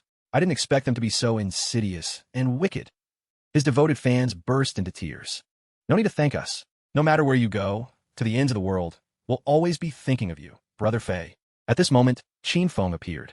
From a distance, he observed the cheering, jubilant crowd. He immediately activated Shadow Shield to conceal himself. Qin Feng's voice rang out, Song Fei. Hearing the voice, the entire group turned pale with panic. Song Fei started, trying to turn his head to look back. But before he could see anything, his head was severed from his neck. Qin Feng's voice was cold. He's already dead. His crazed fans shrieked in agony. Brother! Qin Feng's body gradually materialized. He immediately cast the skill, Curse Bloom. A vibrant red flower bloomed from Song Fei's neck. His crazed fans were terrified. What is that? The scene shifts to the resurrection point. Song Fei had resurrected. He roared furiously. That shadow guy. Are you sick or something? Why do you keep targeting me? Is it because I'm surrounded by so many girls? You're jealous of me, aren't you? Damn it. That bastard definitely came to Firefly Town because of me. Could it be that the girl he was hitting on is also one of my fans? But what does that have to do with me? System notification. Trading lifespan is continuously decreasing. 400, 390, 380, 370. Song Fei panicked. My lifespan is less than 400 days, and it's continuously decreasing. What the hell is going on? Is dying multiple times punished like this? Just then, his crazed fans also resurrected. They shrieked in fear. Brother, this isn't good. That shadow guy cast a skill. A blood-red flower is growing on your body. Brother, it looks like it's sucking something out of you. Song Fei started. What? A flower is growing on my body. That flower is draining my lifespan. System notification. Trading lifespan. 350, 340, 330. He thought, that damn shadow. You're too vicious. So you want to take my life? I need to log out right now. If I'm killed again, my lifespan will run out. He turned his crazed fans. Everyone, let's go offline for now. I'll go buy more lifespan. Then I'll come back and complete my gear. By then, all of us will be fully geared up, strengthened, and ready to confront him together. His crazed fans chimed in unison. Wherever Brother Fei goes, our hearts follow. Song Fei gritted his teeth. He thought, just you wait, Shadow. This isn't over. It took me over 2.5 years of hard work to achieve what I have today. I don't believe I can't crush you with money. On the other side, cursed blooms were still sprouting all over the bodies of the other players. Qin Feng continuously collected the trading lifespan. System notification. Due to killing too many other players, you are now at Tier 4. If you die, you will lose 96.875% of your current lifespan. Qin Feng paid no mind to the notification. He mumbled, another 1,000 days of lifespan. Song Fei and his group certainly killed a lot of monsters, didn't they? But the absorption has stopped. It seems Song Fei and his companions have logged out. From above, Xiao Shui, through her scouting bird, was still observing everything. She thought, terrified, this is the true power of Shadow. The #1 ranked player on the leaderboard. Truly frightening. Qin Feng paused. Qin Feng asked Xiao Shui. Song Fei has logged out, hasn't he? Xiao Shui replied, that's right, he and his friends have all logged out. Qin Feng instructed, keep an eye out from now on. Notify me as soon as he logs back in. Xiao Shui nodded. Grandmaster, can I go now? Qin Feng stopped her. Wait a moment. I have a golden skill book for the priest class, Holy Sword Judgment. Do you want it? Xiao Shui's eyes lit up. I want it. I want it. Qin Feng said, go wait for me at Firefly Town. At Firefly Town, Qin Feng handed the skill book to Xiao Shui. This skill book is worth 500 days of trading lifespan, but if you agree to one condition, I'll sell it for half price. Xiao Shui gasped and shrieked. Grandmaster, I'm not selling myself. Qin Feng sighed helplessly. What are you even thinking? I'm just asking you to join a team and become their long-term healer. Xiao Shui breathed a sigh of relief. All right, but if they're total noobs, I'm telling you, big boss. Qin Feng smiled. They're not that bad, actually. Their strength is quite solid. I'm getting in touch with them right now. Meanwhile, Wang Ming had just finished off a monster with his hammer. His entire body was riddled with poison. He sighed in relief. Finally, it's over. He spun around, urgency in his voice. Hurry, Xiaoyu. Cure my poison. Qin Xiaoyu fumbled. Cure your poison? Wang Ming impatiently snapped. Yes. What priest doesn't have a detoxification skill? Hurry up. I can't take much more of this. Qin Xiaoyu feigned understanding. Ah yes, that skill. I saw it. She shouted, purify. But the spell hit a tree instead. Wang Ming immediately vomited blood, while Jin Li, standing nearby, frantically dodged. Qin Xiaoyu stammered. Sorry, I cast the wrong one. Everyone cried out worriedly. Captain. And just like that, Wang Ming was swiftly transported back to town. In town, everyone tried to comfort Wang Ming, but he angrily covered his face, thinking, I have to replace this babysitter immediately. But where am I supposed to find a professional priest now? All the good ones are already on teams. Meanwhile, Qin Xiaoyu was excited. This game isn't that hard, is it? Easily reached level 4. Perfect. At this rate, I'll meet Brother Song Fei in no time. Just then, Qin Feng's message arrived. Wang Ming, I've got a hidden class spirit priest whose strength isn't bad. Would your team be interested? Wang Ming, calm down. Big boss, if you say not bad, then it's definitely good. If you're recommending them, there's no problem at all. Qin Feng nodded. She's in Firefly Town. Not many people farming monsters there. Why don't you guys head over and team up to level? Wang Ming caught on immediately. No problem, we'll be right there. Clamshell Town is too crowded anyway. We were just about to move somewhere else to level. He turned back to look at Qin Xiaoyu, hesitating. Xiaoyu, Right now, Clamshell Town is just too crowded. We need to go somewhere with higher-level monsters to grind. With your current skill level, it would be a bit too dangerous for you to come along, so we can't bring you. Qin Xiaoyu was startled. Buta Euro, but I think I can still do it. Before she could finish, Wang Ming and his team were already running off. No time. We're in a hurry. Get going. Xiaoyu, take care of yourself. Qin Xiaoyu stood frozen. She gritted her teeth, thinking, you jerks. If you wanted to abandon me, you should have just said so instead of making excuses. Good riddance. I was getting bored anyway. I'll just find a big boss of darkness to guide me. Meanwhile, Wang Ming had already met with Qin Feng. He transferred 800 days of lifespan to Qin Feng. This is the lifespan for the equipment we bought last time. We still owe you 500 days, which our captain and will deliver shortly.